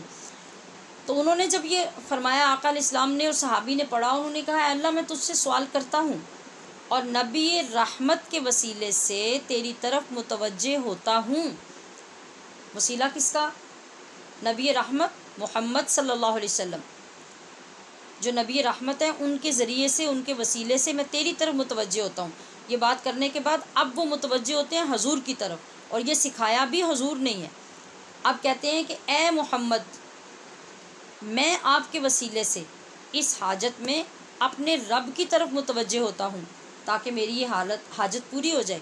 اب پھر اللہ کی بارگاہ میں عرض کرتے ہیں اے اللہ نبی علیہ السلام کی شفاعت میرے حق میں قبول فرما۔ آپ کو سمجھ آ گئی کہ اس دعا میں انہوں نے کیا کیا؟ انہوں نے نبی علیہ الصلوۃ والسلام کا وسیلہ پیش کیا، حضور ہی کے فرمانے سے، آپ ہی کے سکھانے سے، آپ ہی کے بتانے سے۔ تو جب آپ نے وہ دعا پڑھی، 2 نفل پڑھے، وضو کیا، اور جب دعا پڑھی اور دعا پڑھنے کے بعد جب وہ اٹھے تو ان کی آنکھیں ٹھیک ہو چکی تھی۔ یہ وسیلہ حضور صلی اللہ علیہ وسلم کے سامنے بیٹھ کر آپ کے بتانے پر آپ کی حیات مبارکہ میں پیش کیا، اور اللہ نے اس مصیبت کو دور کر دیا۔ اب آگے چلیے، جب آپ علیہ الصلوۃ والسلام دنیا سے پردہ فرما گئے اور حضرت عثمان غنی کا دور تھا، جب یعنی حضرت ابوبکر صدیق، پھر حضرت عمر فاروق، اور اس کے بعد حضرت عثمان غنی کا دور ہے، تو عثمان بن حنیف وہی جو پہلے اس روایت کو لے کے آ رہے ہیں، کہتے ہیں کہ ایک آدمی اپنے کسی کام سے سیدنا عثمان غنی کے پاس جایا کرتا تھا۔ یہ بھی عثمان ہیں جو روایت کر رہے ہیں، اور حضرت عثمان غنی جو ہیں وہ ہیں جو تیسرے خلیفہ ہیں اور نبی علیہ الصلوۃ والسلام کے داماد ہیں۔ یہ عثمان بن حنیف ہیں اور وہ عثمان بن عفان ہیں۔ تو یہ روایت کرنے والے عثمان کہتے ہیں کہ ایک آدمی بار بار کئی مرتبہ حضرت عثمان غنی کے دربار میں جایا کرتا تھا، اس کو کوئی اپنا کام تھا، مگر وہ جب بھی جاتا تو حضرت عثمان اپنی مصروفیات کی وجہ سے اس شخص کی طرف کوئی توجہ نہ دیتے۔ ایک دن اس شخص کی مجھ سے ملاقات ہو گئی، یہ راوی کہہ رہے ہیں کہ مجھ سے ملاقات ہو گئی، تو اس شخص نے اپنا مسئلہ بیان کیا۔ میں نے اس سے کہا تم اچھی طرح وضو کرو، مسجد میں جاؤ، 2 رکعت نماز ادا کرو، اور یہ دعا پڑھ کر حاجت کی جگہ پہ اپنے کام کا ذکر کرو، پھر میرے پاس آنا، میں تمہارے ساتھ چلوں گا۔ وہ شخص گیا، بتائے ہوئے طریقے پہ عمل کیا، وضو کیا، 2 رکعت نماز ادا کی، پھر یہ دعا پڑھتا رہا، اور اس کے بعد میرے پاس آیا۔ جب ہم سیدنا عثمان بن عفان کے دربار میں گئے تو دربان نے دروازہ خود کھولا، پھر حضرت عثمان کے پاس لے گیا۔ آج حضرت عثمان نے اس شخص کو اپنے ساتھ اپنی مسند پر بٹھایا اور پوچھا تمہارا کیا کام ہے؟ اس شخص نے اپنا کام بتایا، آپ نے اس کا کام کر دیا اور فرمایا تم نے اس سے پہلے اپنے کام کا ذکر نہیں کیا تھا، اور اس کے بعد فرمایا کہ اب جب بھی تمہیں کوئی کام ہو میرے پاس آ جانا۔ سبحان اللہ۔ یہ آقا صلی اللہ علیہ وسلم کی ذات اقدس کے وسیلے کی میں نے صرف ایک ہی حدیث پاک سے آپ کو جھلک دکھائی ہے، جس میں تینوں زمانے آ گئے، آپ کی ولادت اقدس سے پہلے بھی، آپ کی حیات طیبہ میں بھی، اور آپ کی رحلت کے بعد بھی، جو ایک ایک مثال ہمارے سامنے آئی وسیلے کی، اس کو آپ نے دیکھا۔ اللہ تبارک و تعالیٰ نے خود حضرت آدم علیہ السلام سے کیا فرمایا، اور جب نبی علیہ السلام نے صحابی کو طریقہ سکھایا تو اس پہ جو اللہ کی طرف سے اس کی قبولیت سامنے آئی وہ کتنی جلدی آئی، اور پھر جب آپ کے جانے کے بعد اسی دعا کو حضرت عثمان کے دور میں پڑھا جا رہا ہے تو پھر اس کی دعا کی قبولیت کتنی جلدی سامنے آئی۔ چونکہ ایک حدیث ہے ہمارے پاس جس کا ہم نے ایک اپنے وقت کے مطابق ہی بیان کرنا ہے، ورنہ اس کے لیے تو سینکڑوں جو دلائل اور سینکڑوں واقعات نبی علیہ السلام ہی کے نہیں، آپ کے غلاموں کے وسیلے کے بھی موجود ہیں، اور ان کی روایات بھی موجود ہیں، سندیں بھی موجود ہیں۔ تو لیکن کانسیپٹ کلیئر کرنے کے لیے، عقیدے کو مضبوط کرنے کے لیے اور بات کو سمجھنے کے لیے یہ مضبوط ترین دعا بھی، حدیث پاک بھی آپ کے نوٹس میں آ گئی، اور آپ اس کو ضرور یاد کیجئے اور پھر اس کو اپنا وظیفہ بنائیے، اور جب بھی کوئی ایسی سخت پریشانی آ جائے تو 2 رکعت نماز ادا کریں، اور پھر جتنا ٹائم آپ کا دل لگے آپ اس دعا کو پڑھیں، چلتے پھرتے بھی پڑھیں، جب بھی پرابلم، جب بھی کوئی پریشانی، جب بھی اللہ کی بارگاہ میں دعا پیش کرنا چاہیں تو آپ دیکھیں گے کہ اللہ رب العزت آپ کے اندر جتنا اخلاص اور جتنا یقین ہوگا اس دعا کی قبولیت کس طرح فرماتا ہے۔ تو آپ کے لیے آج کی جو دعا ہے، دعا بھی آپ کی آج کی ضرورت کے لیے ہے۔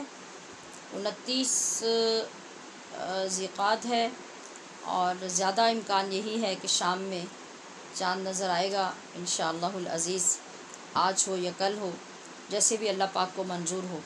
تو آپ کے لیے اس کے مطابق یہی دعا ہے، آپ اسے یاد کیجئے، اوپر سے دیکھ کے پڑھیے، اور پھر اس کے بعد بھی یاد کر لیجئے۔ یہ دعا ہے نیا چاند دیکھنے کی دعا۔ پڑھ لیتے ہیں۔ اللہم اہلہ بالیمن والایمان۔ یہاں بعض روایات میں لفظ بالامن والایمان بھی آتا ہے، ٹھیک ہے، اور بالیمن والایمان بھی آتا ہے، والسلامت والاسلام، ربی وربک اللہ یا ہلال۔ یہ سب سے آسان الفاظ ہیں، اس سے ملتے جلتے مختلف الفاظ کے ساتھ کئی دعائیں ہیں جن میں مختلف الفاظ جو ہیں وہ چینج ہیں، جیسے ربی و ربک اللہ کی جگہ پہ مختلف الفاظ آگے اور آتے ہیں، چونکہ وہ لوگ صاحب زبان ہیں، اور یعنی صاحب لسان ہے، عربی ان کی زبان ہے، تو جس طرح ہم دعا مانگتے ہیں اور مختلف جملے مختلف الفاظ بولتے ہیں، اسی طریقے سے کئی الفاظ اور کئی جملے ایک جگہ پہ بولے جاتے ہیں، لیکن پھر ہم لوگ چونکہ اہل لسان نہیں ہیں، پھر ہم آسان ترین الفاظ تلاش کرتے ہیں جن کو یاد کرنا آسان ہو جائے۔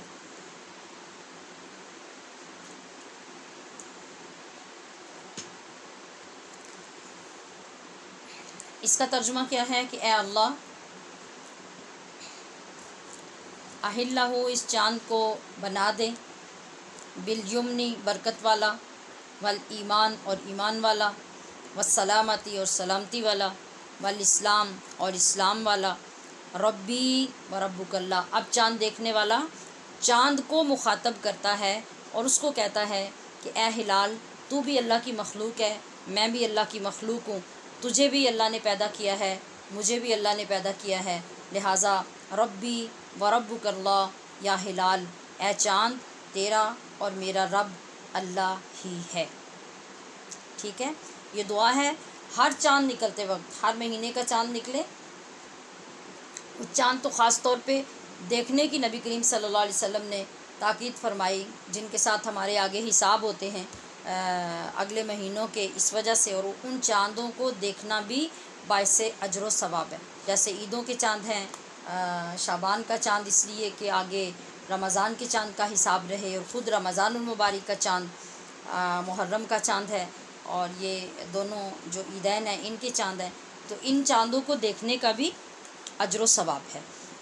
لہٰذا ایک تو یہ کام کہ ان چاندوں کو دیکھ کر یہ دعا پڑھی جائے، اور دوسرے یہ کہ علماء کرام نے فرمایا کہ اگر کوئی شخص چاند دیکھنے کے بعد اسی وقت سورہ ملک یا پھر سورہ فتح یا پھر دونوں صورتیں یہ پڑھ کر اسی جگہ پہ دعا کرتا ہے، تو ان کی ہر ایک آیت کے بدلے اللہ پاک مہینے کے ہر دن میں برکت اور رحمت شامل فرما دیتا ہے، اور ہمارے مہینے کی گویا کہ اس کی خیر و برکت کی ضمانت اللہ پاک ہمیں عطا کر دیتا ہے۔ سورہ ملک یا سورہ فتح، اور وقت ہو تو دونوں یا دونوں میں سے ایک، یہ واجب نہیں ہے، فرض نہیں ہے، یہ تو ایک مستحب کام ہے، نیکی کا کام ہے، اچھا کام ہے، اور جتنا آپ کا یقین ہوگا اس کے مطابق اللہ آپ کو فیض عطا فرما دے گا۔ اگر کر سکیں تو آپ کے لیے اجر و ثواب ہے، نہ کر سکیں تو اس پہ کوئی گناہ نہیں ہے۔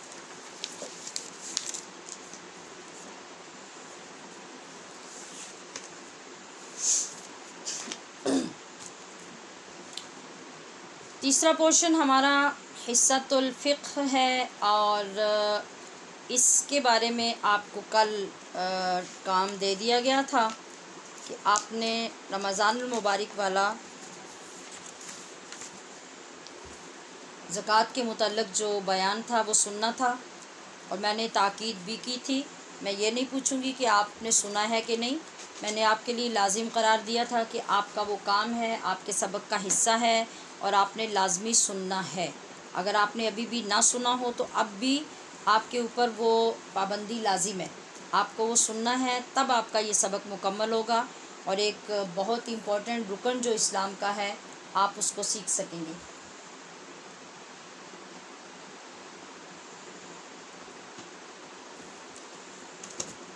جی، تو اس بیان میں میں نے پہلے سبق میں بھی آخر پہ عرض کیا تھا کہ اس میں زکوٰۃ ادا کرنے کے فوائد دنیوی اور اخروی وہ بتائے گئے ہیں، اور نہ دینے کے جو عذاب اور اللہ کا غضب اور ناراضگی ہے اور اس کے جو نقصانات ہیں وہ بھی بتائے گئے ہیں، اور پھر اس کے اندر تقریباً یہ چیزیں بھی بیان کی گئی ہیں کہ زکوٰۃ کیا ہے، کیوں دینی ہے، کس کو دینی ہے، کب دینی ہے، کس نے دینی ہے۔ لیکن اب پوائنٹ ٹو پوائنٹ ساری جو چیزیں ہیں وہ اس کے لیے الگ میں نے کی تھیں، یہ میں نے پہلے بھی بتایا تھا۔ اب آپ ان کو سنیے تاکہ آپ کا یہ وہ لیکچر اور یہ سبق سارا کمپلیٹ ہو جائے۔ تو زکوٰۃ فرض ہے، فرض کی تعریف آپ جانتے ہیں کہ وہ نص قطعی سے ثابت ہوتی ہے، اور اس کا انکار کرنے والا کافر ہو جاتا ہے اور عذاب کا مستحق ہوتا ہے۔ تو زکوٰۃ ہمارے اوپر فرض ہے، اس کا انکار کرنے والا کافر، اور جو انکار تو نہیں کرتا مگر زکوٰۃ دیتا بھی نہیں ہے وہ فاسق ہے اور جہنمی ہے، نعوذ باللہ من ذالک۔ اور بلا وجہ تاخیر کرنے والا، یعنی جان بوجھ کے 1 سال بھی 2 سال بھی گزر گئے اور وہ کہتا ہے دے لوں گا، یا تھوڑی بہت دیتا ہے اور مکمل ادا نہیں کرتا، تو ایسا شخص جو ہے یہ گناہ گار ہے، اور جو دیتا ہی نہیں ہے وہ فاسق اور جہنم کا حقدار ہے، اور جو انکار کرتا ہے وہ کافر ہے۔ یہ تینوں کیٹیگریز آپ اچھی طرح سے سمجھ لیجیے۔ نماز کی طرح اس کے بارے میں بھی بہت سی آیات اور احادیث مبارکہ وارد ہوئی ہیں جن میں زکوٰۃ کی ادائیگی کی سخت تاکید کی گئی ہے، اور ادا نہ کرنے والے پر طرح طرح کے دنیا اور آخرت کے عذابوں کی وعیدیں ہیں۔ اللہ تعالیٰ کے لیے مال کا ایک حصہ جو شریعت نے مقرر کیا ہے، اس کا کسی فقیر کو مالک بنا دینا زکوٰۃ کہلاتا ہے۔ کیا کر دینا؟ مالک بنا دینا، یعنی جس کو آپ جس انداز سے بھی زکوٰۃ کے لیے کوئی چیز دیں گے تو اس کو مالک بنا دیں گے۔ زکوٰۃ فرض ہونے کے لیے چند شرائط ہیں، وہ پائی جائیں گی تو زکوٰۃ فرض ہوگی، اگر وہ شرائط نہ ہوئیں تو پھر زکوٰۃ فرض نہیں ہوگی۔ سنتے ہیں، سب سے پہلے کہ زکوٰۃ کے لیے شرط ہے کہ انسان مسلمان ہو۔ کیا مطلب؟ کافر پر زکوٰۃ فرض نہیں ہے۔ نمبر 2، جو مسلمان ہے وہ بالغ ہو، نابالغ بچے پہ زکوٰۃ فرض نہیں ہے۔ تیسری شرط یہ ہے کہ جو مسلمان ہے وہ بالغ ہونے کے ساتھ عقل مند بھی ہو، دیوانے اور مجنون پر زکوٰۃ فرض نہیں ہے۔ چوتھی بات یہ ہے کہ جو مسلمان ہے، جو بالغ ہے، جو عاقل ہے، وہ آزاد بھی ہو۔ آج کل تو خیر آزاد ہی ہوگا، لیکن شریعت میں جو معلومات ہیں ان کا حاصل ہونا بھی ضروری ہے۔ مطلب یہ کہ وہ کسی کا غلام نہ ہو، غلام اور لونڈیوں کا تو یہ دور ختم ہو گیا۔ پانچویں بات یہ کہ مالک نصاب ہونا، یعنی جس کے پاس نصاب سے کم مال ہے اس پر زکوٰۃ فرض نہیں ہے۔ نصاب آگے چل کے ہم باقاعدہ پڑھ بھی لیتے ہیں کہ نصاب کیا ہے۔ چھٹی شرط یہ ہے کہ پورے طور پر وہ بندہ مالک ہو، یعنی جو اس کا مال ہے اس مال پہ قبضہ بھی ہو، تب زکوٰۃ فرض ہے۔ اگر قبضہ نہیں ہے تو زکوٰۃ فرض نہیں ہے۔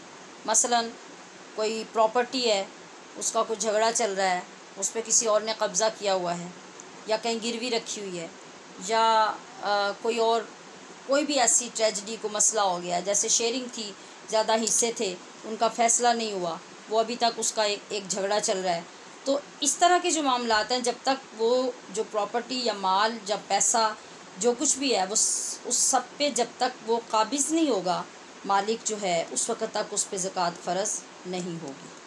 جب وہ مال اس کے پاس واپس آئے گا تب پھر اس کے مطابق وہ زکوٰۃ ادا کرے گا۔ ہاں، اور ساتویں شرط یہ ہے کہ جو نصاب اس کا بنا ہے، نصاب کا قرض سے فارغ ہونا ضروری ہے۔ یعنی اگر ایک بندہ ہے، اس کے پاس مثال کے طور پہ 1,00,000 روپیہ ہے اور 1,00,000 روپیہ اس کے اوپر قرض بھی ہے، اب اگر وہ قرض ادا کرے گا تو اس کے پاس تو پیچھے کچھ بھی نہیں ہے، تو اب اس بندے کے اوپر زکوٰۃ فرض نہیں ہے۔ ہاں، اگر وہ جو پیسے اس کے پاس تھے ان کے علاوہ قرض نہ ہوتا پھر اس پہ زکوٰۃ ہوتی۔ اسی طرح سے مال جو آپ کے پاس ہے اس کو اور قرض کو دیکھا جائے گا، قرض کتنا ہے، مال کتنا ہے، مال میں سے اتنا قرض ادا کر دیا جائے اگر، تو باقی کتنا بچتا ہے، اگر باقی والا جو ہے وہ نصاب کے مطابق بچ جائے تو زکوٰۃ ہوگی، اگر وہ کم ہو جائے تو پھر زکوٰۃ نہیں ہوگی۔ نصاب کا حاجت اصلیہ سے فارغ ہونا۔ حاجت اصلیہ کیا ہوتی ہے؟ جو ہر انسان کی جو ضروریات ہیں، اس کے رہنے کے لیے گھر ہے، اس کے کام آنے جانے کے لیے اس کی سواری ہے، 1 ہے یا 2 ہے یا 3 ہے، لیکن اس کے تصرف میں ہیں، اور گھر ہے، بے شک وہ 2 گھر ہیں، ایک سردیوں میں رہنے والا ہے، ایک گرمیوں میں رہنے والا ہے، یا ایک جگہ پہ یا دوسری جگہ پہ، دونوں رہنے کے کام آتے ہیں۔ اور اسی طرح گھر کے اندر جو ضرورت ہے، یعنی گھر میں بیٹھنے کے لیے جگہ ہیں، سونے کے لیے بستر ہیں، چارپائیاں ہیں، بیڈز ہیں، اور اگر ایک بندہ کسی پیشے کا ہے اور وہ پیشہ اس کی آمدن کا ذریعہ ہے، جیسے یہ مستری حضرات ہوتے ہیں، یا جن کی گاڑیاں ہیں، یا بلڈوزرز ہیں، یا ایسی مشینری ہوتی ہے، یا کارخانے ہیں یا فیکٹریز ہیں، اس طرح کی جو چیزیں ان کے پیشے سے متعلق ہیں ان کے اوپر زکوٰۃ نہیں ہوگی، یہ اس کی حاجت اصلیہ ہوگی۔ اس کے علاوہ جو اضافی چیزیں ہوں گی جن کے بغیر زندگی میں کوئی فرق نہیں آتا، یا پھر جو تجارت کی چیزیں، ہمارا اگر ایسا پیشہ ہے کہ جو تجارت کرتے ہیں اور اس کا سامان پڑا ہے تو ان چیزوں کے اوپر زکوٰۃ ہوگی۔ 9ویں شرط یہ ہے کہ مال بڑھنے والا ہو، بڑھنے والا، بڑھنے والے کا مطلب ہے خواہ وہ حقیقتاً بڑھنے والا ہو، جیسے تجارت کا مال ہے تو آج آپ نے 2 لاکھ کا سامان خریدا تو وہ 5 لاکھ کا بک گیا، اور پھر آگے آپ نے 5 کا خریدا تو وہ 7 کا بک گیا، تو یہ تو بڑھ رہا ہے سارا مال، یہ حقیقتاً بڑھ رہا ہے۔ یا پھر حکماً بڑھنے والا ہو، جیسے سونا چاندی انسان خرید کے رکھ لیتا ہے تو وہ کچھ عرصے بعد مہنگا ہو جاتا ہے تو وہ حکماً بڑھ گیا، پہلے سے آپ نے 50,000 کا خریدا تھا اور 2-3 سال کے بعد آپ نے جا کے وہ دیکھا کہ اس کا ریٹ تو 1 لاکھ ہو گیا، تو اب وہ بڑھ گیا آپ کا مال۔ تو اسی طرح 10ویں شرط یہ ہے کہ مال نصاب پر 1 سال پورا گزر چکا ہو۔ مثلا آج جو تاریخ ہے جولائی کی، اس تاریخ کو آپ کے پاس مال آیا اتنا، اور آج جو مال آیا وہ اگلے سال کی اس تاریخ تک آپ کے پاس مال رہا، درمیان میں کم زیادہ بے شک ہوتا رہے، لیکن آخر پہ جا کے پھر وہ اتنا ہی ہو گیا یا اس سے زیادہ ہو گیا، تو یہ سال پورا ہو گیا، لہٰذا اب آپ اس پہ زکوٰۃ دیں گے۔ اگر سال پورا نہیں ہوا تو آپ پہ زکوٰۃ فرض نہیں ہے۔ اب نصاب دیکھ لیجئے کہ نصاب کیا ہے۔ سونے کا نصاب ہے 7.5 تولے، اگر خود سونا ہی ہے آپ کے پاس تو وہ 7.5 تولے ہوگا تو آپ صاحب نصاب ہو جائیں گے۔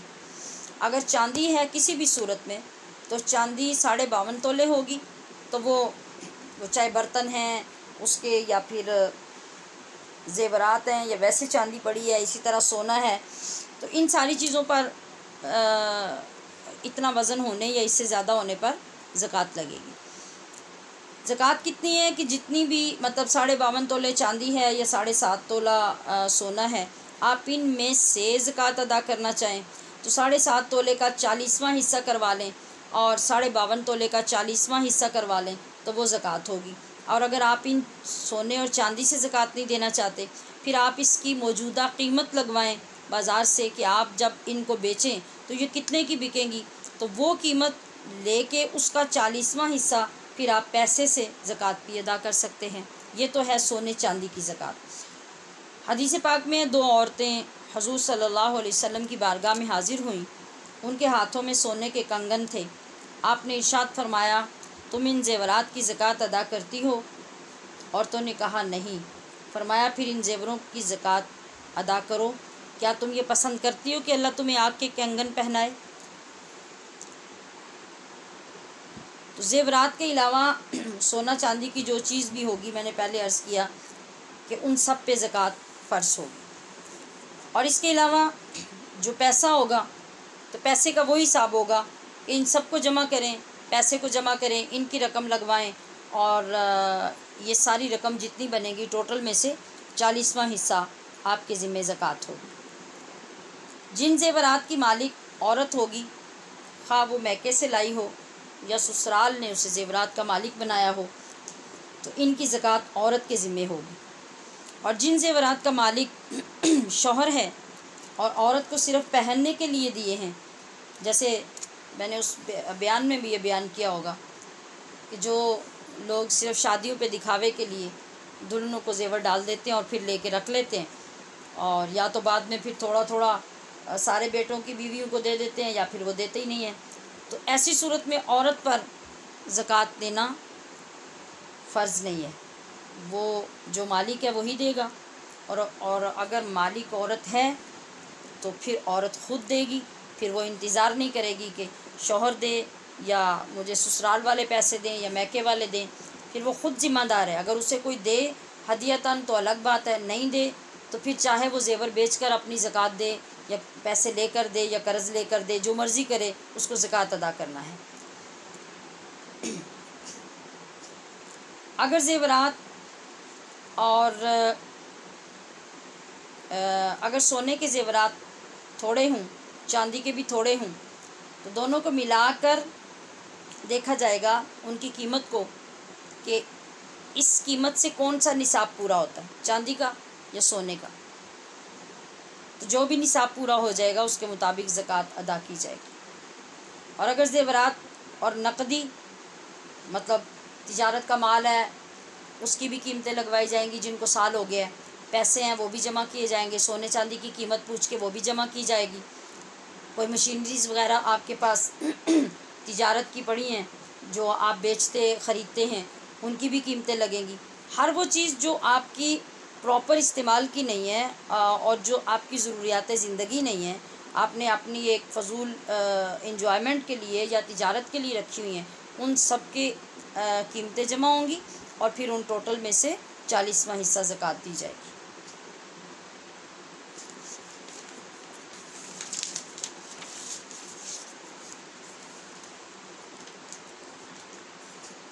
جی اب یہ سمجھنے کی ضرورت ہے کہ زکوٰۃ کا مال کن لوگوں کو دیا جا سکتا ہے تاکہ ہم کسی غلط بندے کو زکوٰۃ نہ دیں۔ سب سے پہلے فقیر کو زکوٰۃ کی رقم ادا کی جائے گی، اور فقیر کا معنی جاننا بھی ضروری ہوگا۔ ہمارے ہاں فقیر اس شخص کو کہتے ہیں جو مانگنے کے لیے آتا ہے، عام اصطلاح میں فقیر اسے کہتے ہیں نا، دروازے سے آواز آئے تو ہم کہتے ہیں بچے کو بھی جاؤ بھی فقیر آیا باہر اس کو پیسے دے آؤ۔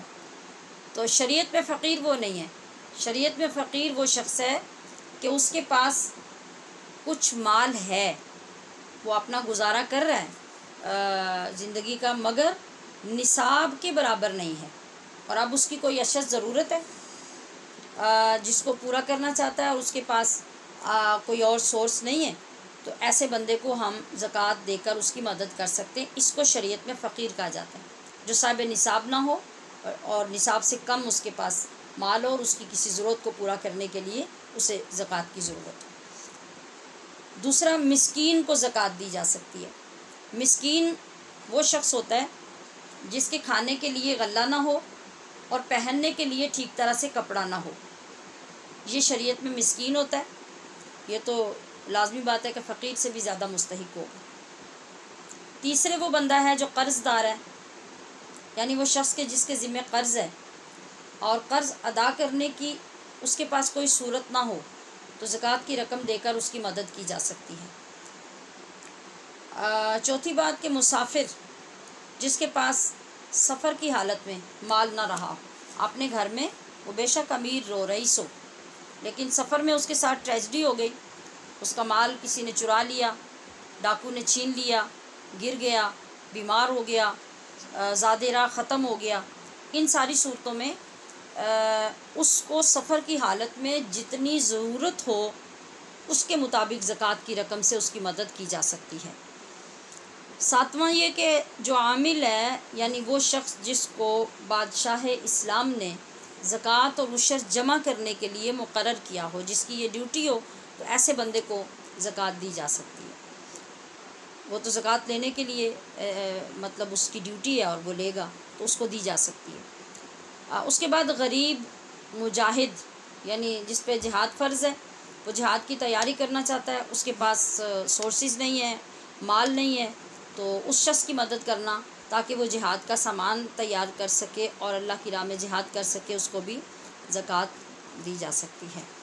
اور آج کے دور میں جہاں پہ دین کی سخت کمی اور بددینی حد درجے تک جو پھیل چکی ہے، تو جہاں پہ صحیح معنوں میں دین کے انتظام کی، دینی تعلیمات کے انتظام کی ضرورت ہے، تو ان اداروں کو جہاں پر غریب طالب علم حاصل کرتے ہوں یا ان کا انتظام کرنا مقصود ہو، تو ان اداروں کو زکوٰۃ دینا اس دور میں ایک افضل کام اور صدقہ جاریہ اور دین کی بہت بڑی سپورٹ ہے۔ اب ہم دیکھیں گے کہ کن لوگوں کو زکوٰۃ کا مال نہیں دیا جا سکتا۔ ٹھیک ہے، پہلے وہ تھے جن کو دیا جا سکتا ہے، اب وہ ہیں جن کو نہیں دے سکتے۔ سب سے پہلے کہ وہ مالدار شخص جو خود صاحب نصاب ہے، اب اس جو خود صاحب نصاب ہے اور اس پہ زکوٰۃ بھی فرض ہے، مطلب اسے خود زکوٰۃ دینی چاہیے، اس کے پاس اتنا مال ہے، تو ایسے بندے کو کبھی زکوٰۃ نہیں دی جائے گی۔ آج کل لوگوں کے اندر اویئرنیس بہت کم ہے، اور لوگ مال کی لالچ میں اور زیادہ سے زیادہ تر کی خواہش میں ان ساری چیزوں کو اور احکام خداوندی کو بھول جاتے ہیں اور پیسے کی لالچ میں سوال کرنے سے گریز نہیں کرتے. تو ہمیں یہ ہمارے لیے ضروری ہے، ہم پہ لازم ہے کہ جب ہم زکوٰۃ دینے لگیں تو کم از کم تحقیق کر لیں کہ جس کو ہم دے رہے ہیں وہاں ہماری زکوٰۃ لگے گی بھی یا نہیں، اور وہ بندہ مستحق ہے بھی کہ یا نہیں. ٹھیک ہے، تو ایسے شخص کو زکوٰۃ نہیں دی جائے گی. دوسرا یہ کہ جو بنی ہاشم ہیں،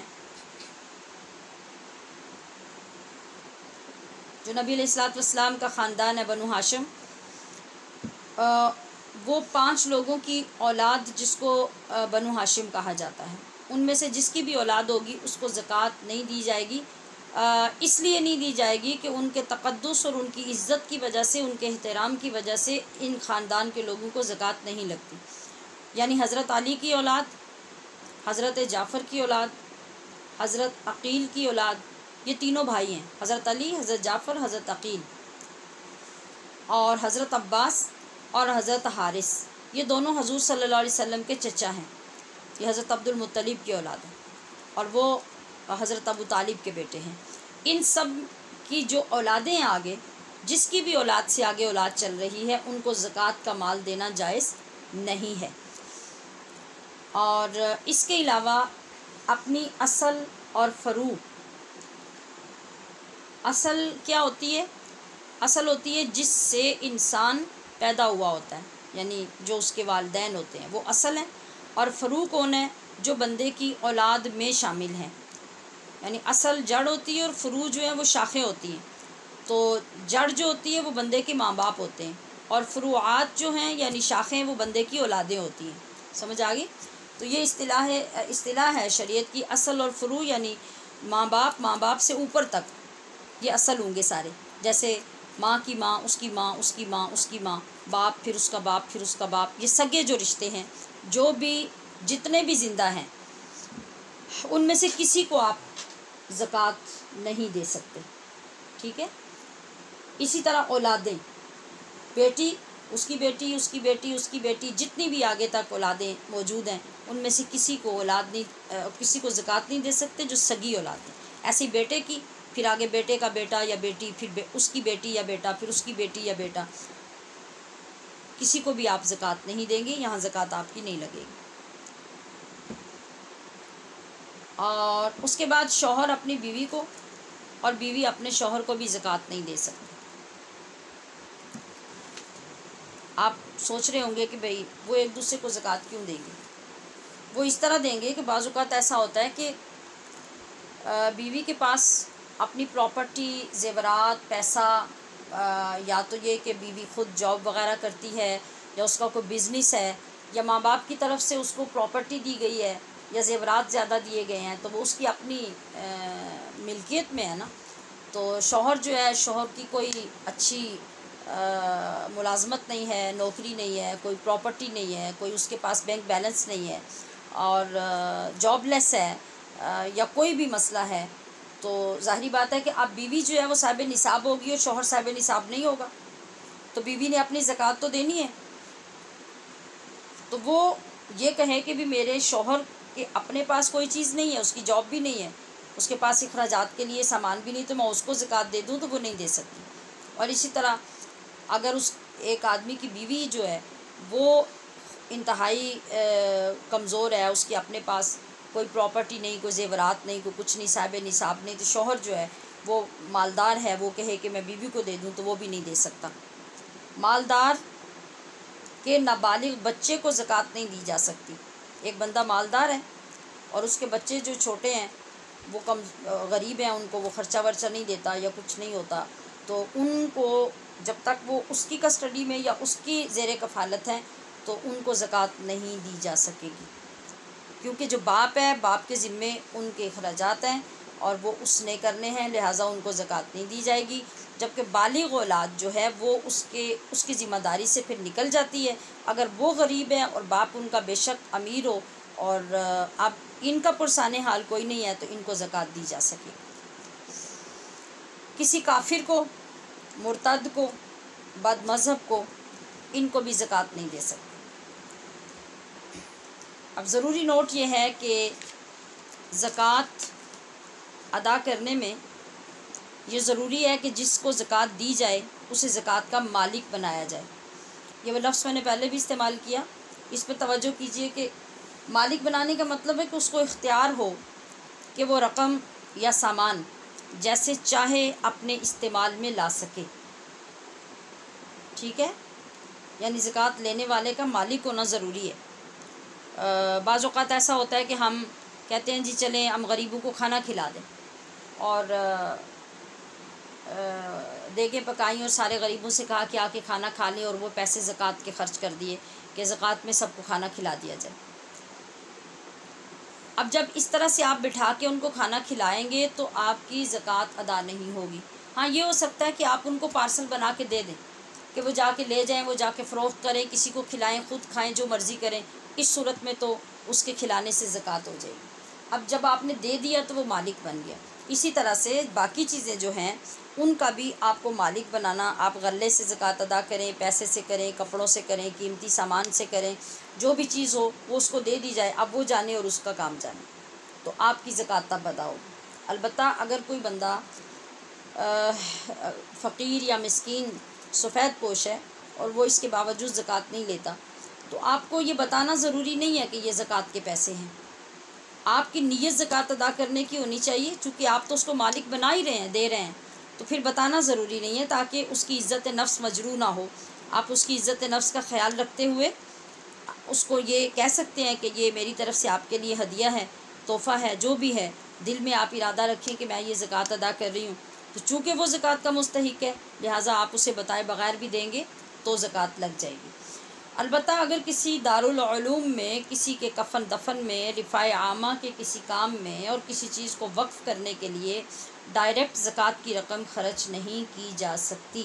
مطلب راستہ بنوانے کے لیے، راستے میں پانی لگانے کے لیے، قبرستان میں کوئی کام کرنے کے لیے، یا کسی مدرسے میں ڈائریکٹ صرف تعمیر کے لیے، یا کسی غریب کے کفن دفن کے لیے، ان تمام کاموں کے لیے ڈائریکٹ زکوٰۃ نہیں دی جا سکتی. تو کیا کریں گے؟ اس کے لیے ایسا کرنا ہوگا کہ پہلے کسی غریب کو وہ رقم دیں، اس کو مطلب سمجھائیں معاملہ کیا ہے، اس کی خدمت بھی کر دیں کچھ، اور اس کو سمجھا کر آپ وہ جو رقم ہے زکوٰۃ کی وہ دے کر اس کو مالک بنا دیں. پھر اس کو ترغیب دیں، گائیڈ کریں کہ آپ یہ رقم اللہ کی راہ میں اپنے ثواب کے لیے خرچ کر دیں اور ان کاموں کے لیے اللہ کی راہ میں دے دیں، تو اس سے ثواب کثیر آپ کو حاصل ہو جائے گا. اس طریقے سے یہ جو ہے یہ شرعی حیلہ ہے، اور یہ حیلہ اللہ پاک نے اپنے کرم سے امت مصطفیٰ صلی اللہ علیہ وسلم کے لیے جائز رکھا ہے. اس طرح سے آپ پھر جب حیلہ کروا لیتے ہیں، ایک غریب آدمی جو ہے وہ پلٹ کر بے شک آپ کے ہاتھ سے دلائے یا خود دے دے، ان سارے کاموں کے لیے پھر وہ زکوٰۃ خرچ کرنا جائز ہو جاتا ہے. البتہ زکوٰۃ و صدقات کے زیادہ حقدار اپنے بہن بھائی اور رشتہ دار سب سے پہلے ہوتے ہیں. ان میں اگر کوئی حقدار نہ ہو پھر آس پاس اہل محلہ کو دیکھا جائے، اس کے بعد کسی اور کام کے لیے پھر زکوٰۃ کو دیا جائے.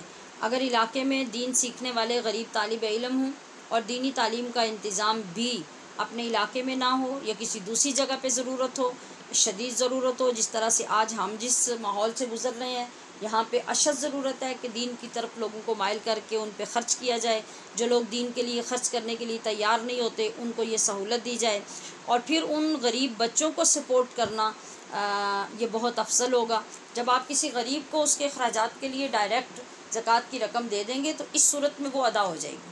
اور اگر ادارے میں ڈائریکٹ دیں گے تو پھر جو ادارے کے محتمم اس کے کفیل یا وکیل بنیں گے وہ اس پہ خرچ کریں، یا پھر طالب علموں کے ذریعے سے اس کا حیلہ شرعی کروا لیں، پھر اس کے بعد جہاں چاہیں وہ خرچ کر سکتے ہیں. یہ تفصیلی طریقہ ہوتا ہے زکوٰۃ کے خرچ کرنے کا. اس زکوٰۃ کے علاوہ ایک زکوٰۃ اور ہے جس کا نام ہے عشر. فصلوں اور زمینوں سے اگنے والی باقی چیزوں پر بھی زکوٰۃ ہے. ان چیزوں کی زکوٰۃ کو عشر کہتے ہیں، جیسے گندم، جو، چنا، باجرہ، چاول اور گنا، روئی، سبزیاں، پھول، پھل، میوہ جات، یہ سب جو لوگ زمینوں میں اگاتے ہیں ان کے اگنے پر عشر دینا واجب ہے۔ ان چیزوں میں فقہ حنفی کے مطابق مقدار مقرر نہیں ہے، خواہ تھوڑی اگیں یا زیادہ، جتنی بھی ہوگی اس میں سے عشر دینا لازم ہوگا۔ اب عشر کتنا ہوگا؟ عشر کا ویسے معنی جو ہوتا ہے عربی میں یہ ہوتا ہے 10واں حصہ۔ تو یہاں شریعت نے اور جو آسانی ہمیں عطا کی کہ جو پیداوار بارش سے سیراب ہونے والی زمین سے ہو وہ تو 10واں حصہ ہی ہوگا، اور جو ٹیوب ویل سے یا کنویں سے یا پانی خرید کر جو زمینیں جو ہمارے علاقوں کی جیسے زمینیں ہیں یہ سیراب کی جاتی ہیں تو پھر اس میں فصلیں اگتی ہیں، تو ان کا عشر 20واں حصہ ہوتا ہے، یعنی آدھا عشر دیا جاتا ہے۔ جہاں پانی خرید کر کھادیں ڈال کر آپ کو خرچ کر کے فصل لینی پڑتی ہے وہاں پہ 20واں حصہ، اور جو بارش سے سیراب ہو کے زمینیں پیداوار دیتی ہیں وہاں پہ 10واں حصہ، اور یہ ہر حال میں ضروری ہوگا۔ اور اس کی طرف ہمارے لوگوں کی چلیں زکوٰۃ کی طرف پھر بھی کچھ دھیان ہوتا ہے، مگر اس کی طرف تو بالکل ہی لوگوں کا دھیان نہیں ہوتا۔ یہی وجہ ہوتی ہے کہ ہماری فصلیں خراب بھی ہوتی ہیں، کھڑی بھی خراب ہو جاتی ہیں، گھروں میں بھی خراب ہو جاتی ہیں، برکت ختم ہو جاتی ہے، نا اتفاقی پیدا ہو جاتی ہے، اور اس رزق کا جو اثر ہوتا ہے آپ کے اندر جا کے وہ بھی پازیٹیو نہیں رہتا، اس وجہ سے کہ آپ اللہ کا حق ادا نہیں کرتے۔ تو زمین کے اخراجات نکال کر عشر نہیں دیا جائے گا، بلکہ جتنی بھی پیداوار ہوگی اس میں سے عشر دینا ہوگا۔ جن علاقوں سے گورنمنٹ مال گزاری وصول کرتی ہے وہ مال گزاری عشر میں شامل نہیں ہوتی۔ اگر کوئی شخص یہ کہ گورنمنٹ ہم سے پیسے لے لیتی ہے تو وہ عشر نہیں ہے، آپ کو عشر اس وقت دینا ہے جب آپ کی فصل تیار ہونی ہے اور آپ نے وہ وصول کرنی ہے۔ اسی طرح اگر زمین ٹھیکے پہ دی ہو تو جس کے حصے میں جتنی پیداوار ہوگی وہ اس میں سے اپنے مطابق حصہ نکال کے عشر ادا کرے گا۔ تو عشر ادا نہ کرنے والا زکوٰۃ ادا نہ کرنے والے ہی کی طرح گناہ گار ہے۔ یہ جو پوائنٹ عشر کا ہے اس کو زکوٰۃ سے بھی زیادہ آگے لوگوں تک پہنچائیے، خاص طور پہ جو زمیندار لوگ ہیں۔ ہمارے لوگوں کو بالکل اس کے بارے میں کچھ پتہ نہیں ہوتا، یعنی اگر آپ سمجھیں کہ ایک جگہ پہ 1000 بندہ ایک وقت میں آنے والا ہے تو شاید اس میں سے 50 لوگوں کو اس بات کا پتہ ہوگا کہ ہمیں عشر دینا ہے، باقی 950 لوگ جو ہیں وہ اسی طریقے سے اپنی زمینوں کو چلا رہے ہیں اور فصلیں کھا رہے ہیں۔ اللہ تبارک و تعالی ہمارے لیے ہمارے دین کو آسان کرے اور ہمارے ذہنوں کو وسعت عطا فرمائے اور ہدایت قبول کرنے کی توفیق عطا فرمائے۔ سبحانک اللہم و بحمدک، اشہد ان لا الہ الا انت، استغفرک و اتوب الیک۔ صلی اللہ تعالی علی حبیبہ محمد و آلہ و اصحابہ اجمعین برحمتک یا ارحم الراحمین۔ والسلام علیکم ورحمۃ اللہ وبرکاتہ۔